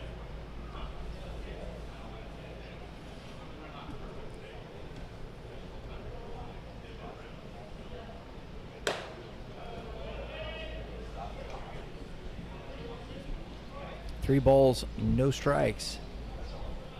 And Jeff City is quickly depleting their pitching staff too, guys. And that's ball 4. Yeah, this reminds me a little bit of the Sedalia Moberly game yesterday. You're just really struggling to find an out here. Number 23, Trent Gallagher. Trent Gallagher coming to the plate his 2nd time. He struck out at the beginning of this inning, guys. Oh, that's a bad spot to be in. Yeah. Make the 2nd out. Yeah, never. You make 2 outs in 1 inning. Your teammates do not let you forget that. That's ball 1.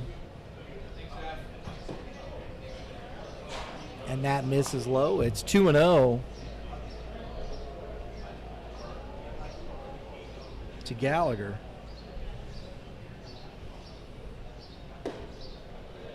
Hmm. 3-0.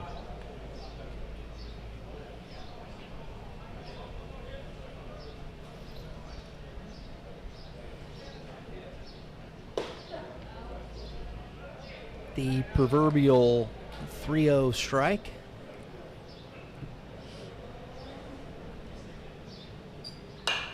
Popped him up, and that's the he can't see it. Oh, man. That was good job by the right fielder, staying with it, coming in, and helping out the second baseman there. That ends it as the Mule Club bats around. It's 11-0. We're heading to the bottom of the 4th.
Here we go.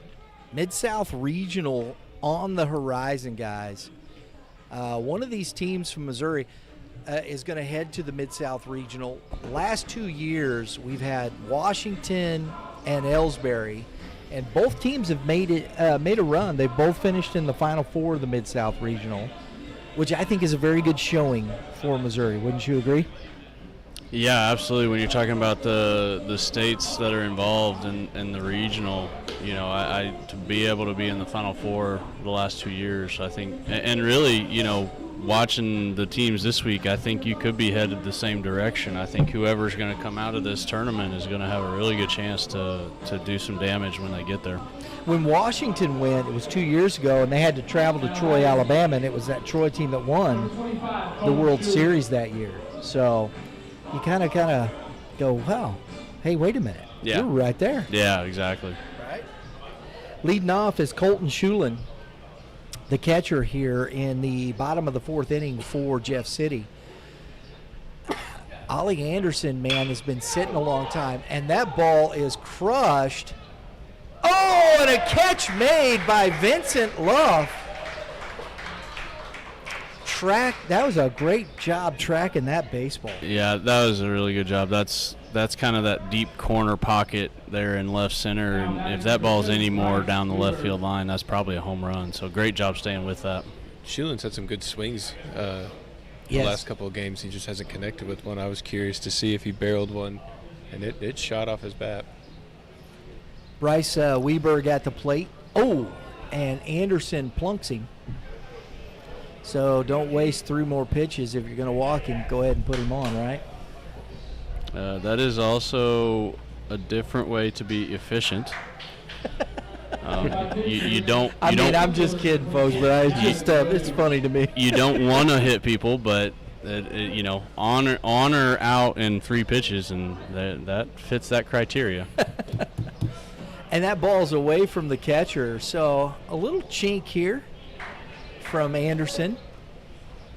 The 0-2 hit by pitch. We talk about worst case scenarios as a coach. Yes. Oh my gosh. Those make you sick. Yes. Because almost always, or like 0-2 leadoff hit by pitches. Oh my gosh. Not much more frustrating than that. Runner at second. Oh my goodness. It's almost like he forgot how to throw his curveball. Yeah, well, and you alluded to it perfectly. Anytime you get a long inning like that and you have to go sit, it's hard. You get out of rhythm, something gets off, and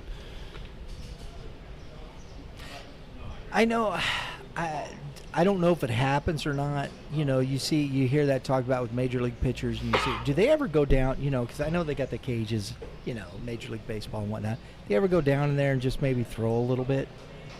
Do you know if they do that or not?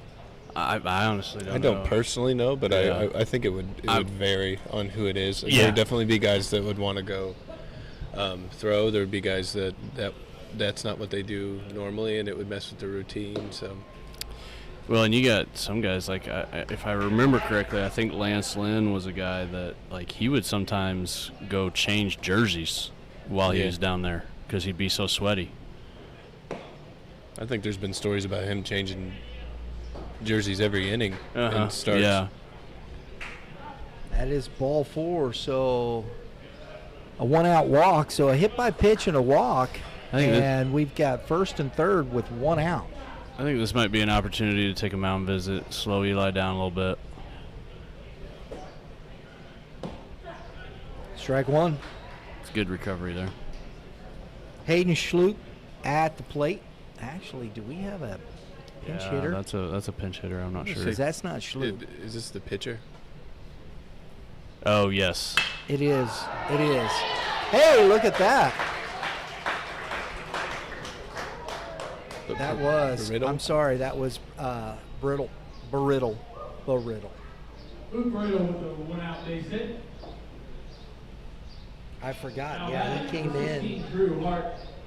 Yeah, with the way that they started the game, the pitcher spot, they having to rotate that sub in. So an RBI single by Brittle has opened up some scoring here for Jeff City. Maybe a little late, but not. Yeah.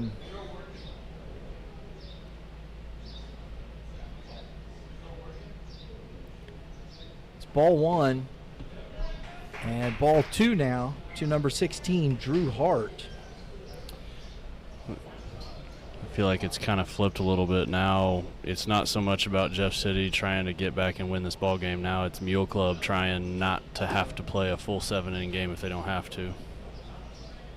Absolutely, and this could change that whole dynamic. He's 3-0 here. It's 3 balls and no strikes, and there you go, guys.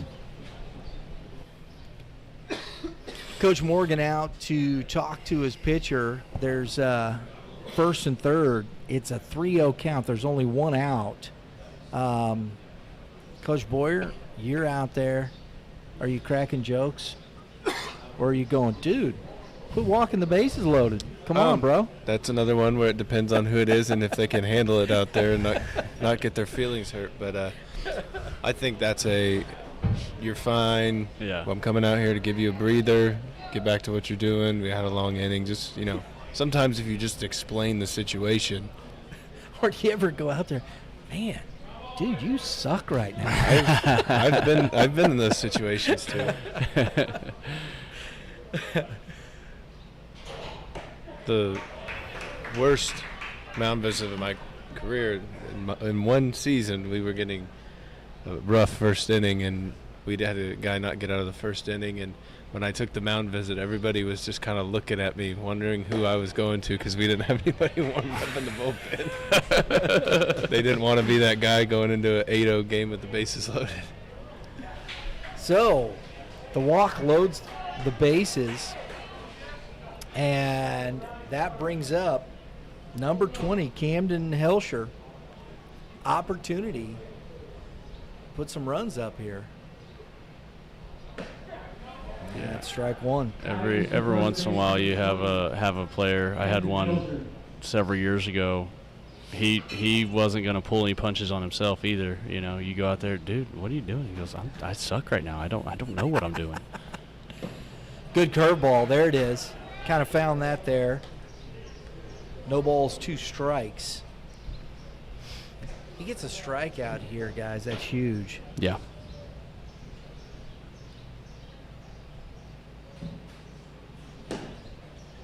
Misses low. Another slip there. If he gets the strikeout, I would like to know what Coach Morgan said to him. Yeah, Put it in the arsenal, you know. Right. There you go. Yeah, There you go. yeah. You can ask him after the game. Coach, what'd you say, man? That was brilliant. Yeah. Definitely stealing that. I asked him where we were going to dinner. I utilize my players sometimes, whether it's Drew, the catcher. Sometimes if someone's on the mound, I'll make Engel go out and have a mound visit with them, just because whatever I'm going to say isn't going to come over as well as what one of your peers would say to you. Yeah, I like that.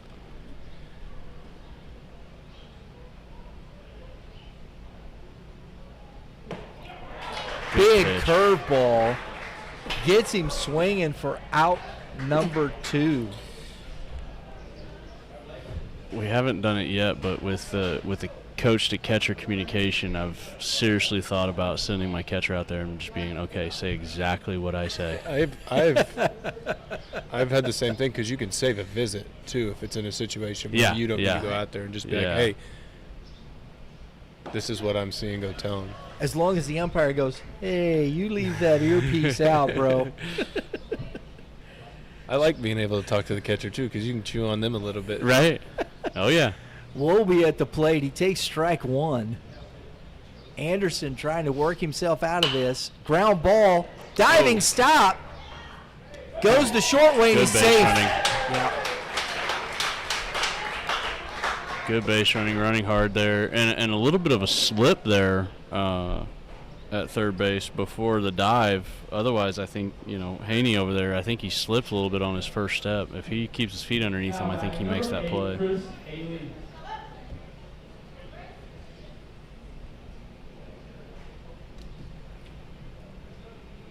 So bases stay loaded. Run scores. Strike 1. Back to the top of the order with Chris Haley. And right there, strike 2. That was a little bit of a late break, and I think Haney got caught a little flat-footed there, guys. Yeah, on that ball.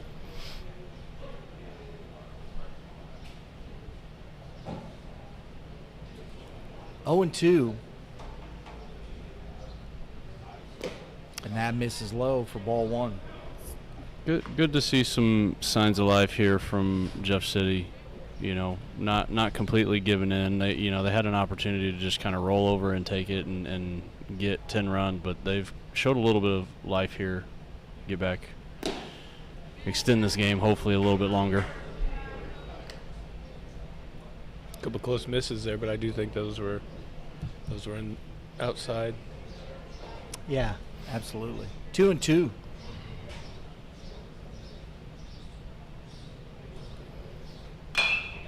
Curveball is foul. The thing I miss here and out here at Liberty Park used to be, which they have the train track still, but you used to be, especially on the weekends, you'd hear the train running ever so often. Don't hear it anymore. Yeah, we saw there's tracks out there. What was that for? It's just a little train that small, get the kids out there and, go ride around. Doesn't go very fast. Just gives them an opportunity to go have a little fun and ride on the choo-choo train. Moberly is also a mini railroad town. They have one in our park as well. Oh, okay. 3 balls, 2 strikes. Good piece of hit. Almost. And just over the glove. Good decision there. That's a Man, good throw from the outfield. yeah, that was almost a really good play by Morgan there. Yes, it was. But the run scores, and everybody station to station after the RBI single from Chris Haley. This almost has to be the last batter, in my opinion. You can maybe get out of it and then Yeah, see how the top of the inning goes, but yeah. you definitely can't let him back into this game. Right. That's strike 1. Ethan Edwards. Myself personally, I probably would have had Anderson out of the game already. He's definitely not necessarily fatigued, but you can tell that the sitting has affected him a little bit. Yes, 100%. So 1 ball, 1 strike.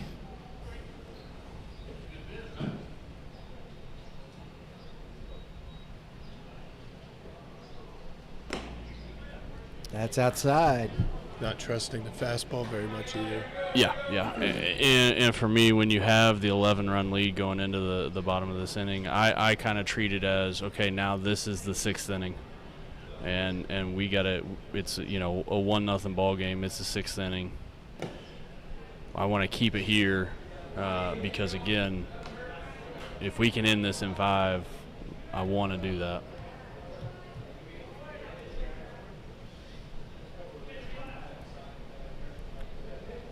Three balls, 1 strike.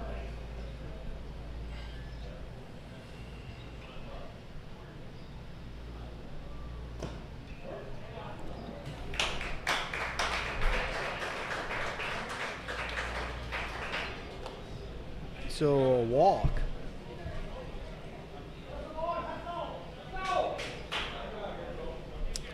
Another run scored. This could get interesting here. He definitely saw him well last at bat, and you can see he's got some pop. Yeah, ball in the gap Shulin here. led off. Here we are back to that. You don't want to make the 3rd out, if you made 2 outs in 1 inning. Yeah. Oh, That's hurt. right off the noggin of the catcher. And I think the other thing that you start getting into now is, for Mule Club, you've been playing so well these first 2 games so far, and a double right here potentially makes it 11-7, and now you find yourself kind of going through some struggles, going through some adversity, and raising the blood level a little bit, raising the heartbeat, and not necessarily something you want to have to deal with after you've been cruising so well up to this point.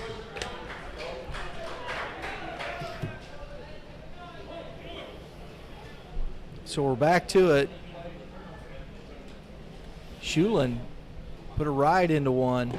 He tried to do it on that first pitch fastball, just missed it, and he's now 1-1.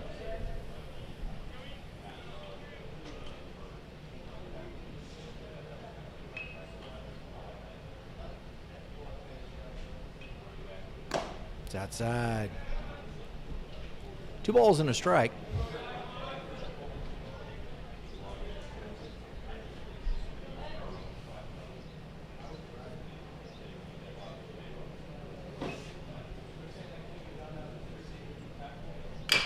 Grounded, and it's going to be fair, and steps on the bag. That ends the inning. Not before Jeff City gets 4. We're heading to the top of the 5th inning, 11-4 Mule Club.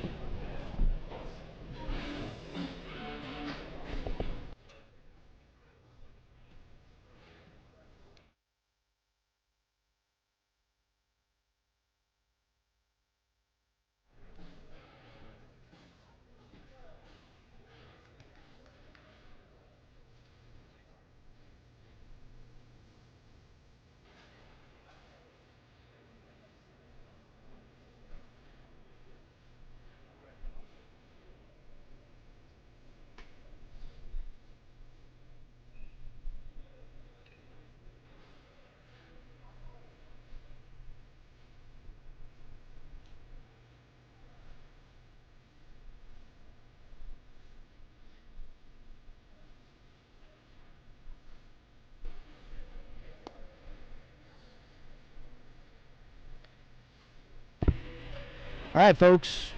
Best Western. State Fair Inn. In Sedalia, Missouri, you're just steps from adventure and minutes from business. Enjoy spacious, pet-friendly rooms with HBO, free Wi-Fi and room service. Fuel up with a full hot breakfast, which is what I did today. I love the smothering the eggs and the potatoes with gravy. Yeah, baby. Oh, yeah. That's what I'm talking about. That stick to your ribs kind of stuff right there, guys. Yeah, that's a great way to start the day. And they had some French toast in there, which was good, and some orange juice. It was fantastic. Man, I like that. With meeting space for up to 300 and relaxing perks like an indoor heated pool and cocktail lounge, this is a comfort and convenience all in one. So make sure you tell them Youth Baseball Midwest sent you. We appreciate that. If you got a ball club, you're coming into town for a tournament, whatever the case may be, state fair, whatever, hey, you're playing a high school game, right? You guys going to be doing some stuff. Check out State Fair Inn. Great accommodations, clean rooms, comfortable, sleep well. We appreciate them being a sponsor for Youth Baseball Midwest. All right, here we go. Out on the mound, we got a new one, number 29, pitching for Jeff City. Number 29 is Blake Wobe. So Blake Wobe was at third base. So that is Barittle at third base now. This is the fifth pitcher, guys. Oh! Squares to bunt, throws it over his melon for ball one. We have number 15 at the plate, Sam Slovashevsky. Takes ball one. Got a lot of bump for hits going at the head in this game. Which I'm not saying is intentional. No. Yeah, I agree. Just an odd thing to happen, yeah. I'm with you. 1 ball, 1 strike. Now, if it was an early square, that's when maybe I would. It's in the dirt. 2-1 to Slobashevsky.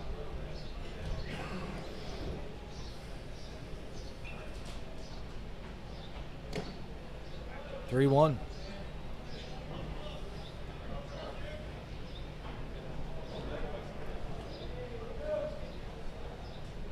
And that is ball 4, and it's to the fence as Slobashevsky heads down to first base for the leadoff walk. You just get 4, and your guy comes out and puts the leadoff runner on. Batting number 10, Sam Rosine. Tough deal here, guys. Sam Rosine at the plate. Yeah, I would venture to say this is definitely not the low-scoring pitcher's duel that we thought it was going to be. Yeah. And a team that has a lot of pitching depth as well. Off the end of the bat, Wobe to it, flips it over for out number 1.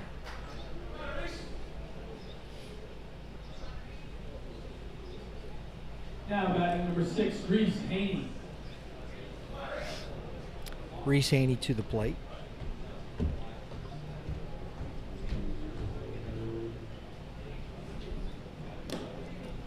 Ball 1.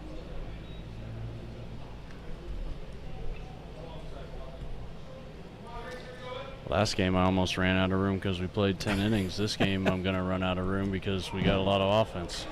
Right? I know what you mean. 2 balls, no strikes. Runner advances to third on the wild pitch. Looks like Shulin just chucked that one out of play. Is like, that ain't good. Yep.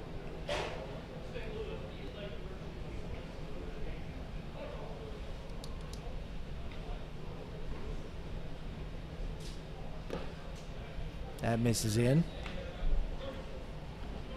3-0. I don't mind a 2-0 breaking ball, but I'd rather see a 2-0 changeup. Personally. Unless you don't have a changeup. Especially when someone's going to try to jump all over the fastball and then get themselves out on or whiff on the changeup. Yeah. Curveball stays up.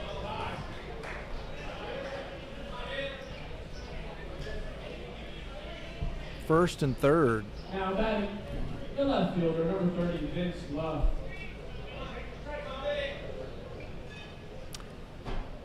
Love's played very well out in left field here today, guys. He's made some pretty good catches, and he's swinging the bat very well for this squad. Ooh, And that hurts. he takes the HBP. You know, what's with all the hostility in the world, guys? I know. It's probably more frustration that he got hit and it hurts than frustration at the pitcher per se, but, you No, know. I was just talking about the HBP in general. Well, You know. it happens. It's hot. Everybody's sweating. Oh, my goodness. Bases loaded, 1 out. Charlie Morgan at the plate. That ball is lifted deep into right field, and the catch made. It's going to get a run home and advance from second to third. 12-4, 2 outs. Now batting, number 9, Sack Ken fly. Brooks.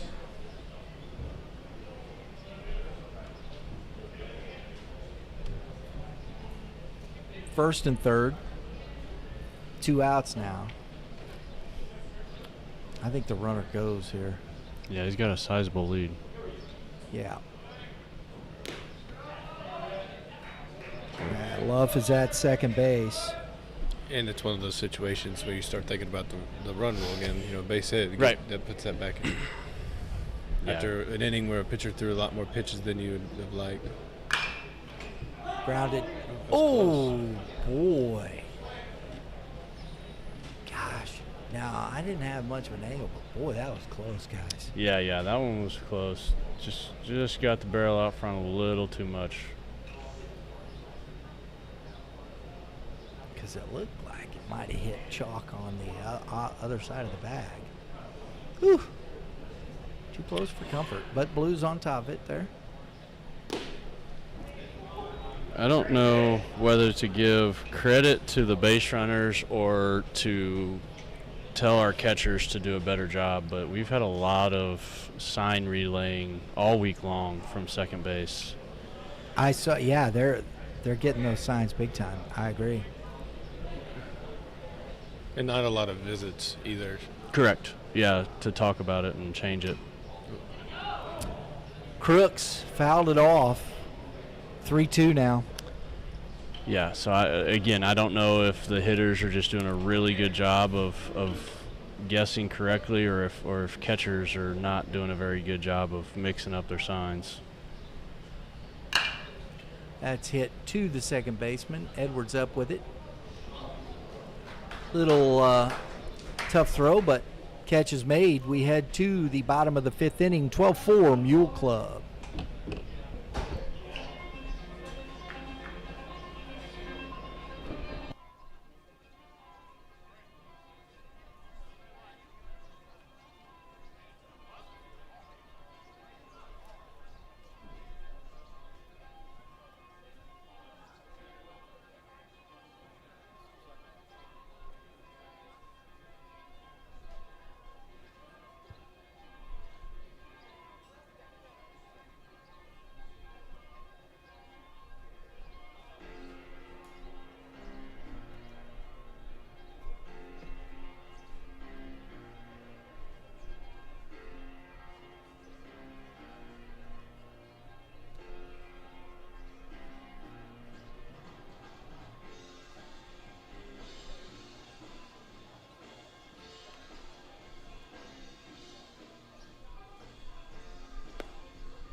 Folks, Youth Baseball Midwest is produced by Red Earth Productions, LLC. My crack staff over there getting the job done. Laura Klutz today doing double duty.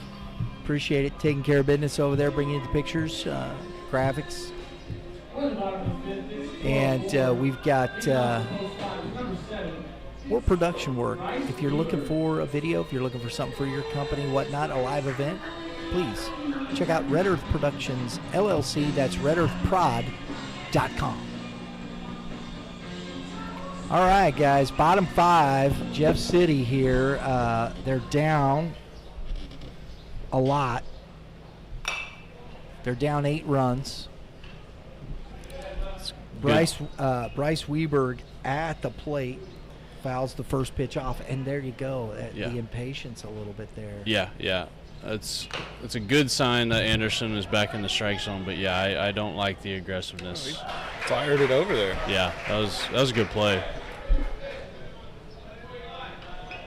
We talked about that in one of the games yesterday about how when the pitcher fields a bunt or a slow roller, you never know where that throw is going to go, and he did a good job of settling himself and stepping and making a good throw. Yeah, and he's the only one that could have made that play too. So, and then, go ahead. Gavin Williams at the plate. Go ahead, Coach. I was going to say, it's going to be huge if he can get through this inning here, because this is just going to save them. He's already done for the weekend. He can't come back and throw. And as many innings as he can gobble up, it's just going to help them moving forward.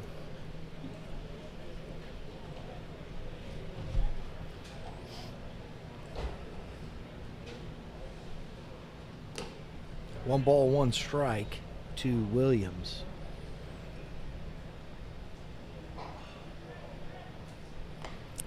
We're getting rid of a lot of baseballs too today. I don't know if that's just they're getting sweat all over the balls or they're getting a little scuffed up now or what, but that's fair ball down the line. Williams headed to second base.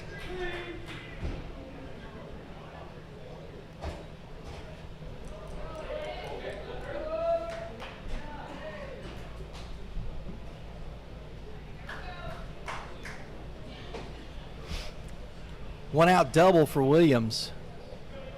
Hayden Schloop. It's not Schloop. It's Brittle, I think. Yep, it's Brittle. I looked down too quickly. Fouled back. Better check that ball right there too, guys. Yep. Birds better watch out. There's bird territory right there. A lot of birds up there. Yeah, you do see that's a Liberty Park staple. Always got bird nests. Brittle come in pitching, then RBI single, and then scored a run in that inning. He contributed big time to Jeff City's big 4th inning. 1 ball, 1 strike. Got somebody warming up in the bullpen over there. Looks like that's Weberg. It is. He's got bleached hair, so it's maybe a Fatima kid. That's down. It's the Fatima tell this weekend. Right. Yeah, that's Weberg over there warming up. 2 balls, 1 strike.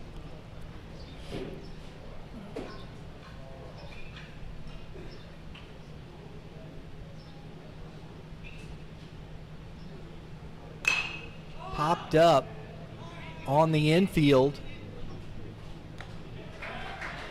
Trent Gallagher making the catch for out number 2. Drew Hart coming to the plate. Now batting number 16, Drew Hart.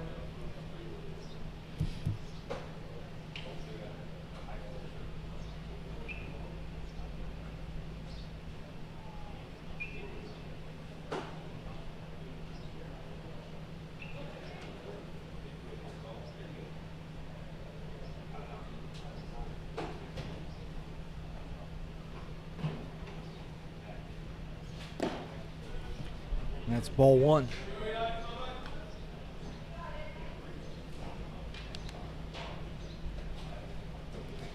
Runner at second, 2 outs. Anderson trying to shut the door here. Misses up. 2-0.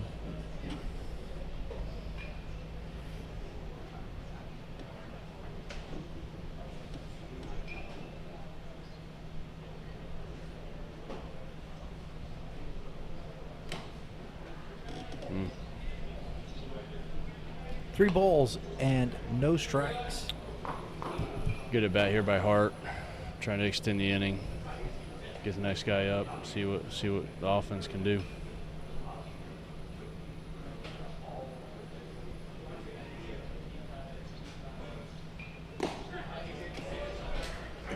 Three one.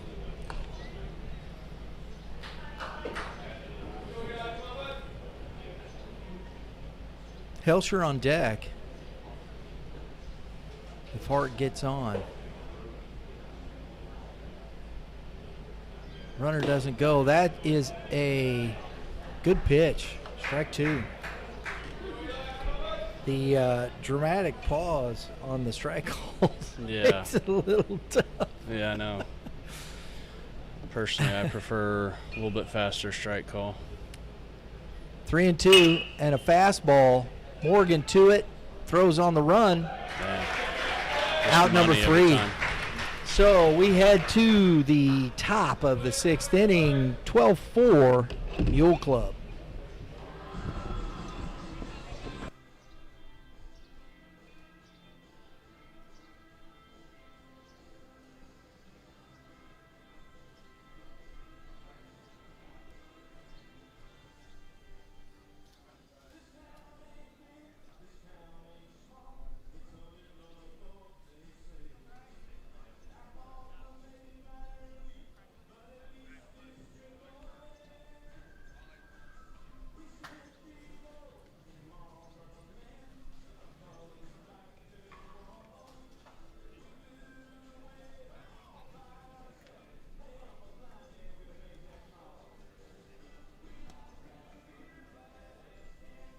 Coming into pitch.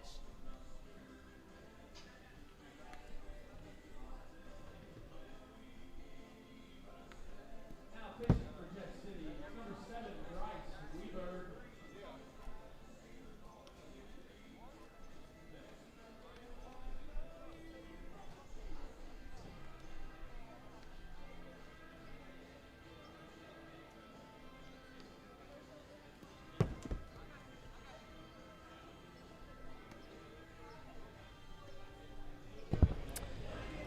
Well, folks, stay tuned. After this one's over, looks like we've got a dandy semifinal to start off with. We are going to get the Moberly Sixers and Festus Post 253 in that first semi. Yeah, buddy. Yeah. That's dandy. I think we're going to see Shermer. And if we see Shermer angle, oh, baby, I'm looking forward to that. Yeah. Moberly's set up good for the bracket play because we've talked about 1A, 1B before. They have Engel and Harvey ready to go, and they still got some arms that can come and back them up out of the pin. So both those guys have pitched in big games, so it should be nothing new for them throwing in bracket play of a state tournament. Yeah, should be really exciting. That's on after this. We're an hour away from that one. That's a 4 o'clock start, and we will have it right here on Youth Baseball Midwest. So please, while you're here, subscribe. You hit that dinger next to it. When we pop up to go live for that next game, you'll get a notification. That's the cool thing about this. I like it. I think it's fun. We appreciate it. Subscribe. Support the channel. Youth Baseball Midwest is the most comprehensive youth baseball talk in the Midwest. We appreciate you being here. Wyatt Ducos leading off here in the top of the sixth.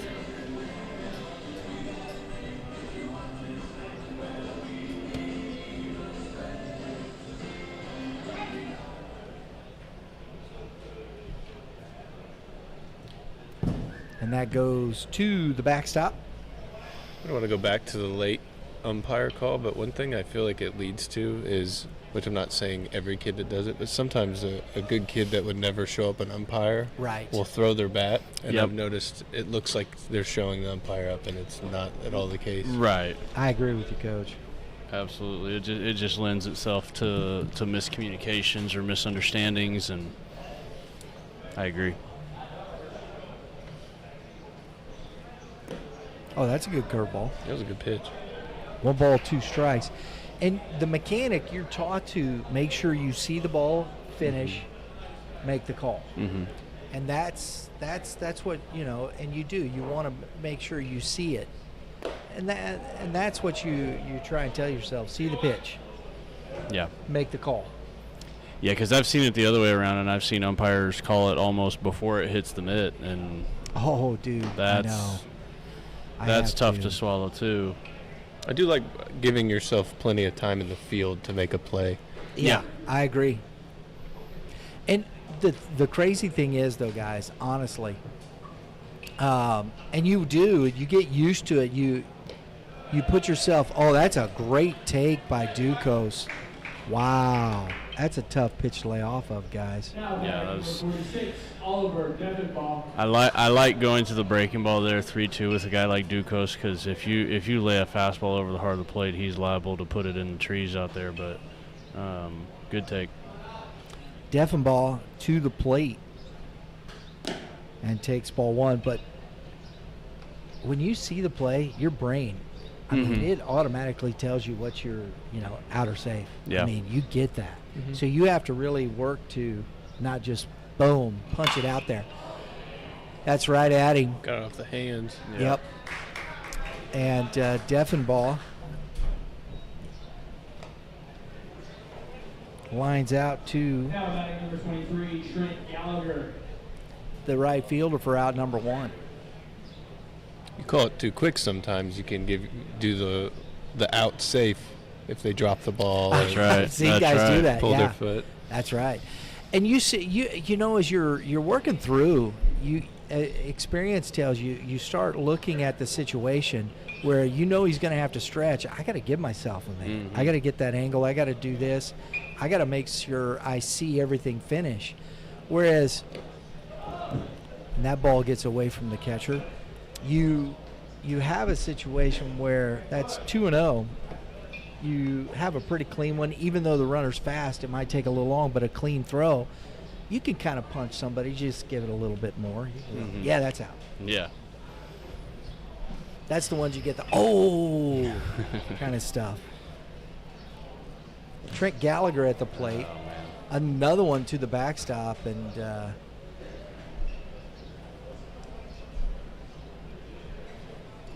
Ducos on his way to third base.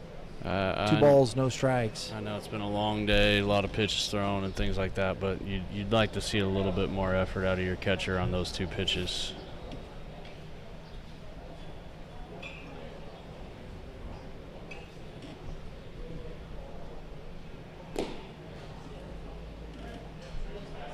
Three and 0. Or excuse me, I thought I was right there. It's ball 4. Now batting the right fielder, number 15, Sam Sloboszewski. I'd like to send the runner here. Yeah. So it's 1 out, first and third. Going to the knees too. Yeah. Well, and they did it last time they were in first and third situation. They went, so it'd be another good opportunity. Shows the bunt. That was just to get Gallagher to second base. Sloboszewski at the plate takes ball 1.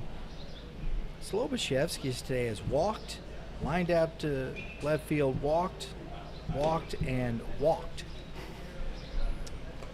And he's already up, it's a 1-1 count.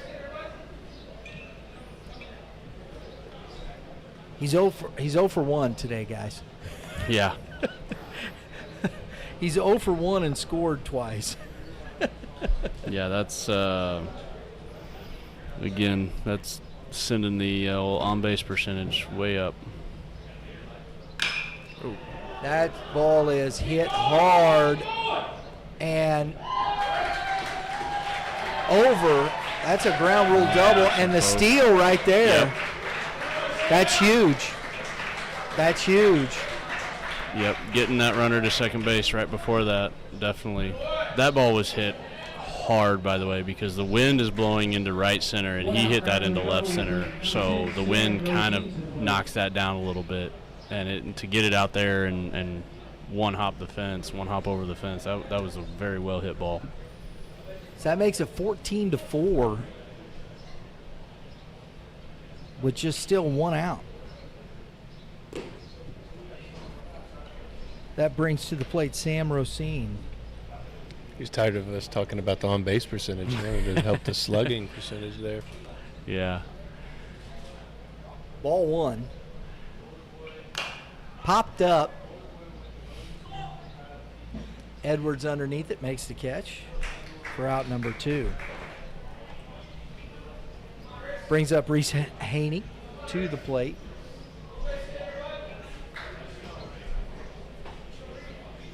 Runner at second.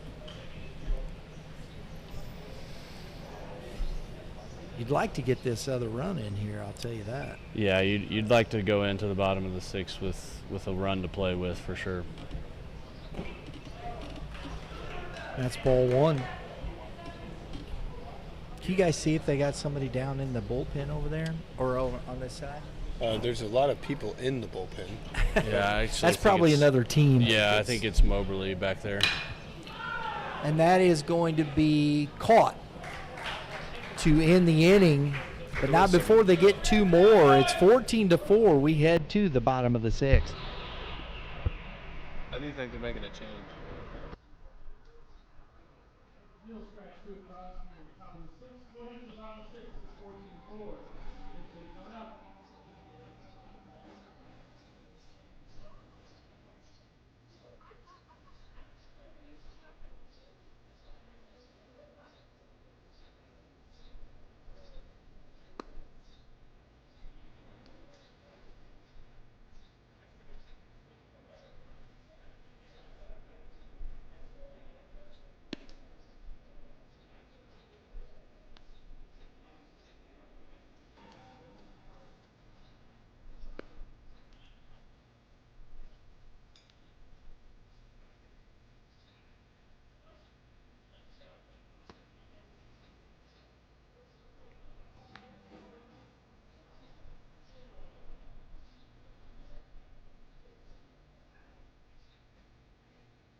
Logan Moran comes in for the Mule Club he's got an opportunity to finish this off here with 10 runs up right now. Yeah.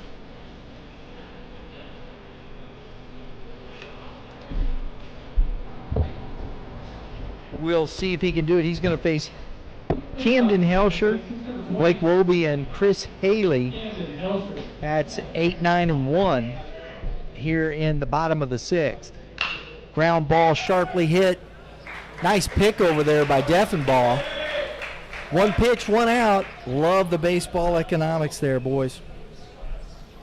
If Jeff does manage to get a run here, they did have someone warming up in the bullpen as well. Got to be prepared. Yeah. Got to be prepared. You got to. And that is going to be a single.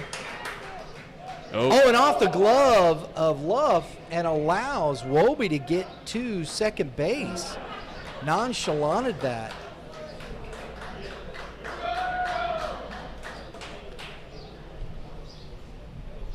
Now batting is number 8, Chris. We talked about superstitions yesterday. I always get a little worried when I warm up a pitcher when it would be a situation where we still have to tie the game or take the lead. But you always do have to be prepared. Yeah, That's right. Yeah, you got to have it ready. Chris Haley at the plate. Well, Strike 1. looking at the scoreboard here, Mule Club has scored in every inning today. It's kind of a death by 1,000 paper cuts. That's a ball. 1 ball, 1 strike. Yeah, the second and fifth inning seemed a little light, to be honest. Right, yeah. Yeah, it was only 1 and 1. Curveball. Foul. Out of play. 1 ball, 2 strikes. Arguably one of the best feelings as a coach when there's a scoreboard like this and you can look up and see that you've scored in every inning. Yes. Yeah. Crooked numbers too. Right. Oh yeah. He'll be out there at what Yeah. he's doing. I don't know if that's that distracting. But, 1 and 2. Might be funny. Yeah. Well, hey, I guess at the end of the day, you always try to find ways to enjoy yourself. Can't take yourself too seriously out here. The game will eat you alive if you do. Oh! And the HBP.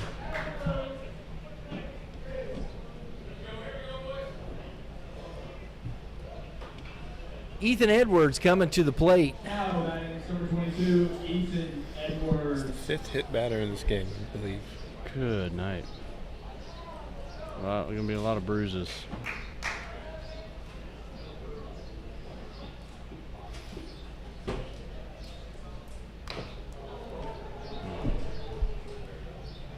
Strike 1.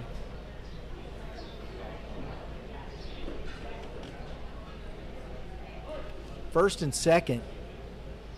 1 out.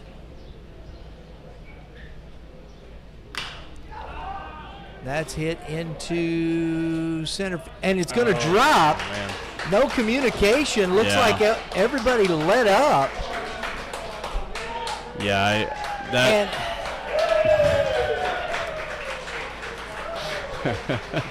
At least he's still having fun.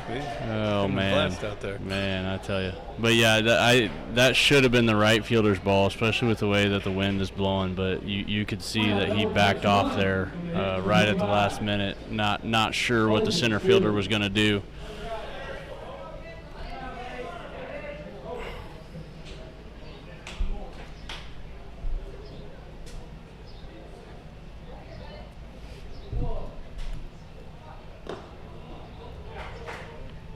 ball 1 to Colton Shulin. Second double of the day for Edwards there. Having a good day at the plate. Big swing and a miss. Strike 1.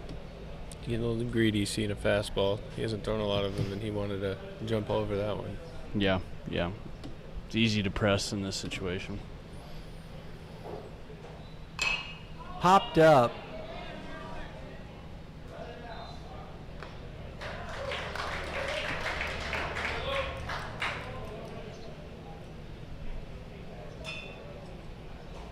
Now batting number 7, Bryce Weaver.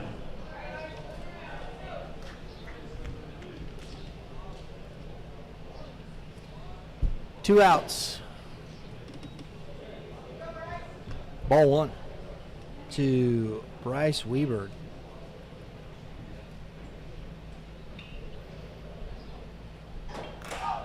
Another one right That's in the another face. Yeah.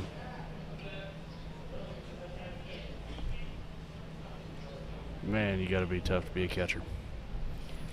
Got to be a little off in your cookies a little there, in my opinion.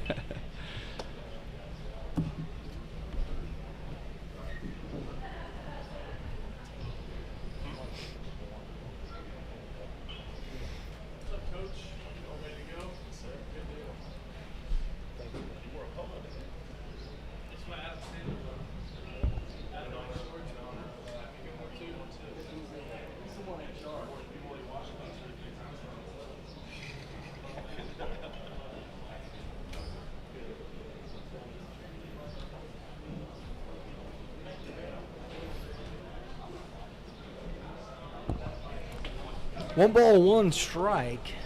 I think, I hope he's got all his cognitive powers back. 2-1. Kind of like the old cartoons, seeing stars a little bit. Yeah.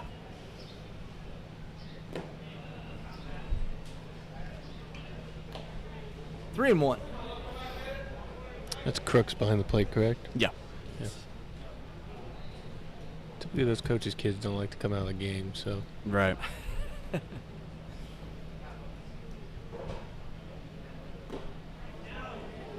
that is ball 4. It's a dangerous spot. Williams had a good hit last at bat and can get back some more of those runs from early on in the game. Yeah. And he's definitely capable. Yeah.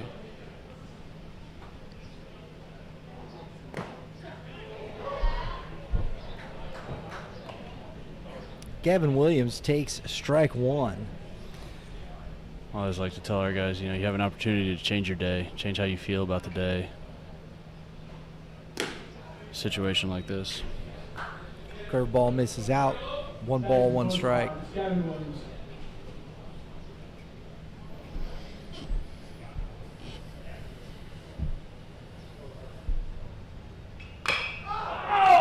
It's going to go foul. Oh, man. Just missed a grand salami, boys. Yeah. Just strike up 2. front. How many times you see that and then he grounds the next one back to the pitcher? Right. Yeah.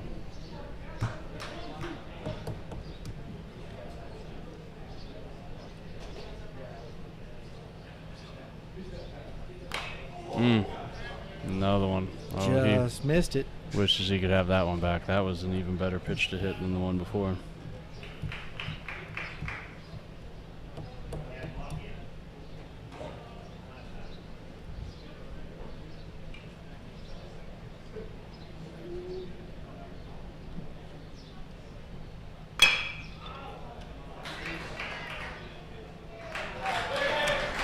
Out number 3, we head to the top of the 7th, score 14-5.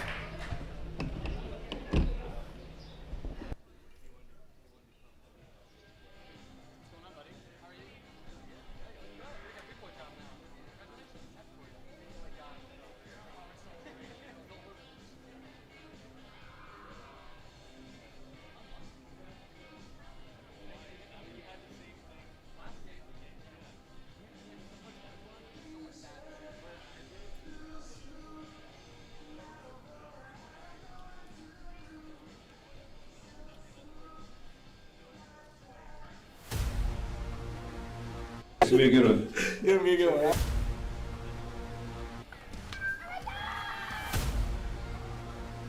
Definitely a different type of process. Cut down or freeze up. Being a coach's son. Jackson, of course, they keep retooling. One stone to face, a hit by pitch. Oh my goodness.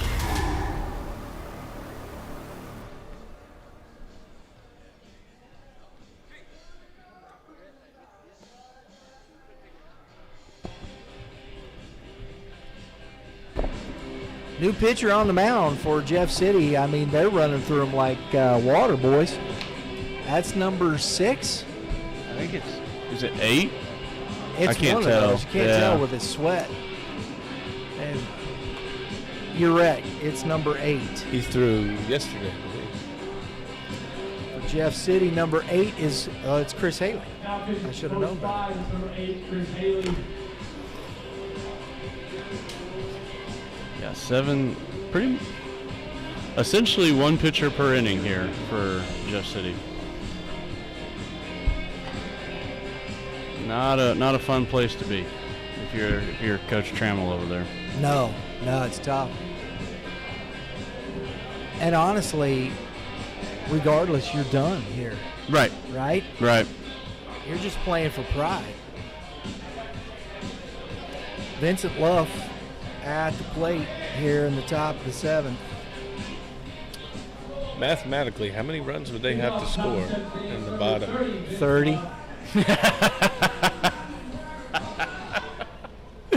I don't know, man. It's just Oh, man.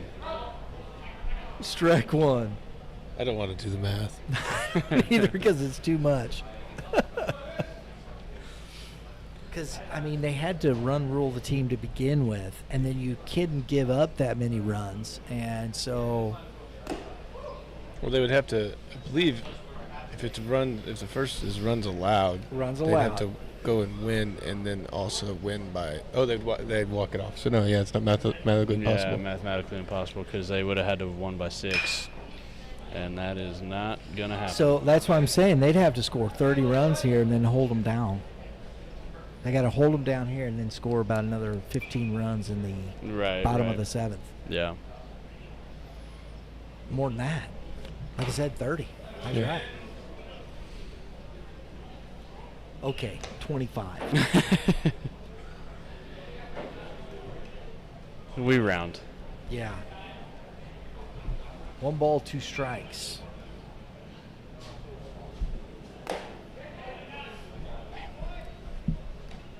Two balls, 2 strikes. He did not go. Coach, at this point,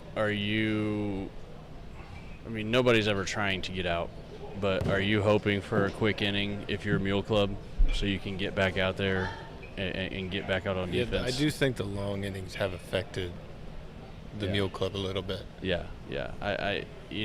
You always want to score as many runs as you can, but at this point you can't run rule anybody. You still have to play the bottom of the 7th. So at this point, I'm kind of hoping for a quick inning, get back in, get out on defense, and get this game over with.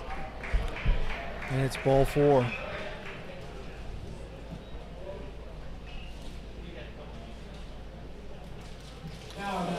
Because too many bad habits can be created when games like this continue on. Yep. And it's more time on the field when you have to play again tonight. Right.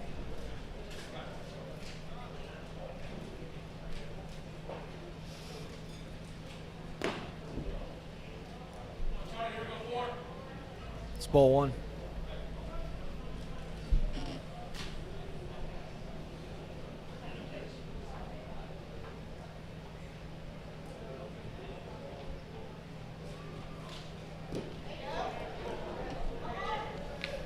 Good breaking ball there. I like that pitch.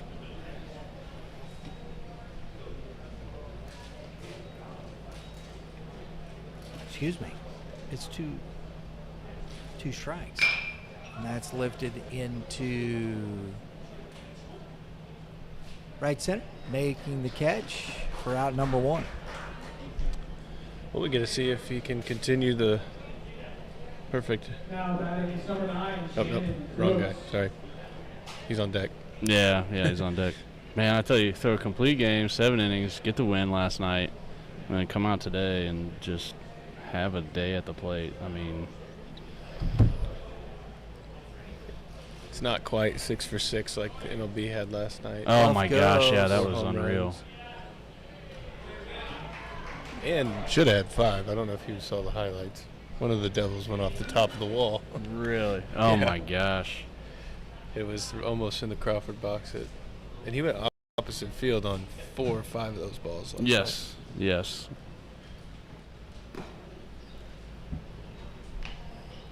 Two balls, no strikes to Crooks. Yeah. How many RBIs did he end up with? I don't know if I saw the RBIs. I know he had 19 total bases. Good night. Yeah.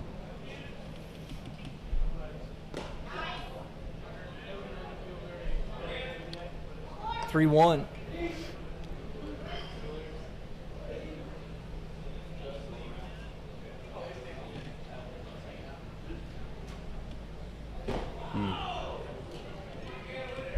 Excuse me, it's 2 balls and 2 strikes. I thought I had that correct the first time. It's 3-2. It's ball 4.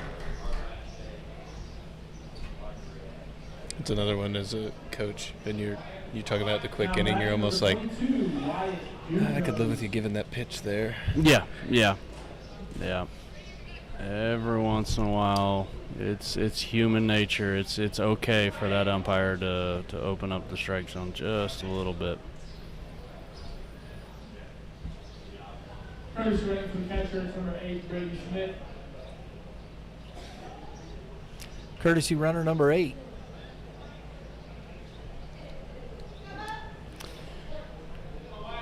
$14-5 is the score. We're in top of the 7th. Pitch. A small part of me wants him to just lay one right over the plate, fastball, and just say, here's your one. See how far you can hit it.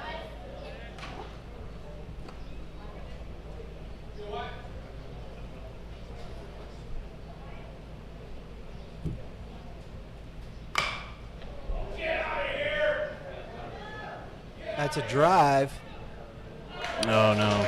and it's dropped.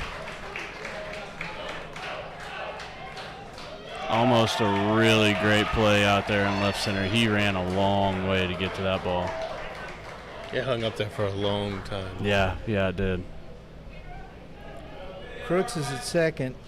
Luff scores. It's 15-5. Oh, man. It hit his glove, but that was gonna be a a tough tough play. So, It's gonna be a tough play. I think that stays the hit, right? Yeah, it's a long single. Oh, yeah, that degree of difficulty there. Yeah, that's not routine. No. Strike one. And we're getting close to the fence. Right. A lot of factors there.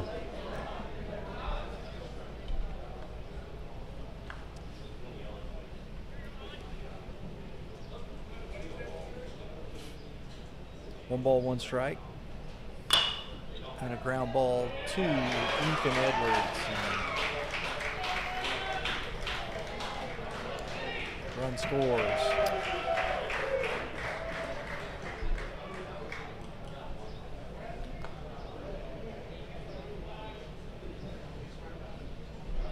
Now batting number 23, Trent Gallagher.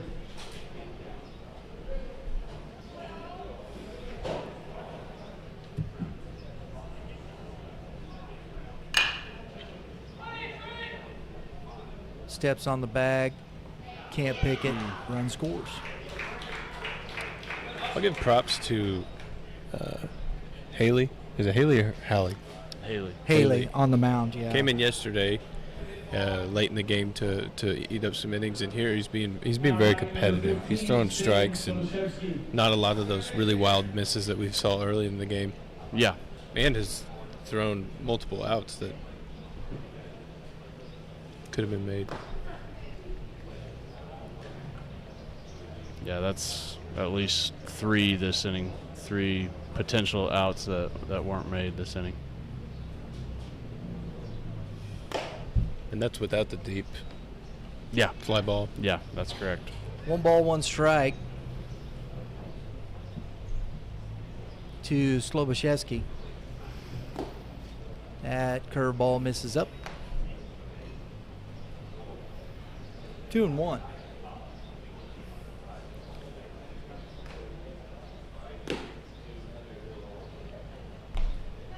Three one. Runner at first. It is 18-5, and that's a walk.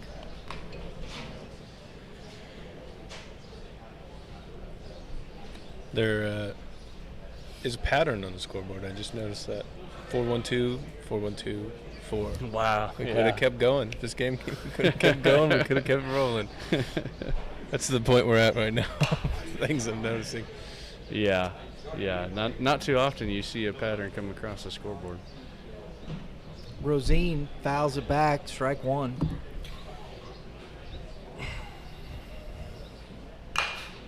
Ground ball to Edwards. He comes up, throws over, and that ends the inning. 18-5, we head to the bottom of the 7th.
Bottom of the 7th, Hayden Schloop leading off. Logan Moran back out for this bottom of the 7th, 18-5.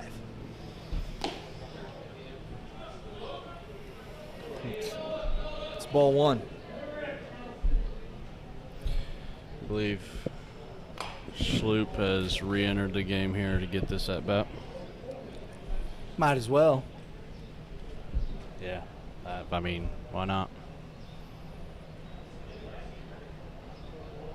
1 ball, 1 strike. Curve ball for strike 2.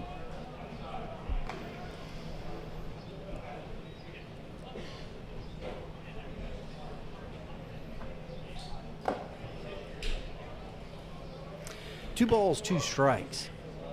We haven't alluded to it, haven't talked about it, but you looking through here, I mean, Jeff City by far has the smallest roster out of anybody here, at least on paper. Luff makes the catch for out number 1. And you wonder if the heat mixed with that has. Oh, they definitely. Yeah. You could tell that they're just not deep, and you get into this situation, the depth shows. Mm-hmm. Mm-hmm. Drew Hart at the plate. Ball 1.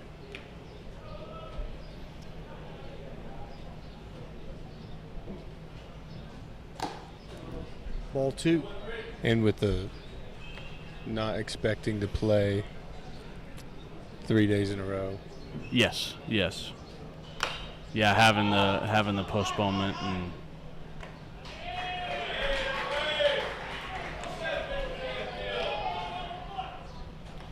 Out number 2.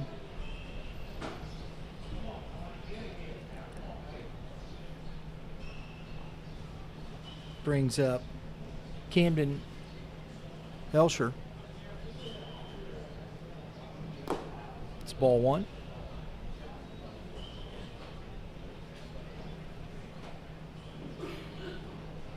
Now batting number 20, Camden Helsher.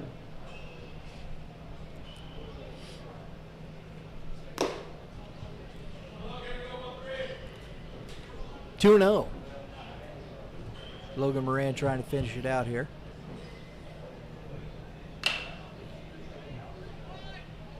Big bounce. I appreciate that hustle there. Yes. I do yes, too. I agree. Helsher moving along. 18-5, Mule Club wins. We're going to have a game at 4 o'clock. We'll be back. We'll have our players of the game up, posted as soon as possible. Thank you for watching, folks. We will be back at 4 for the first semifinal. Festus 253 taking on Moberly, the Sixers.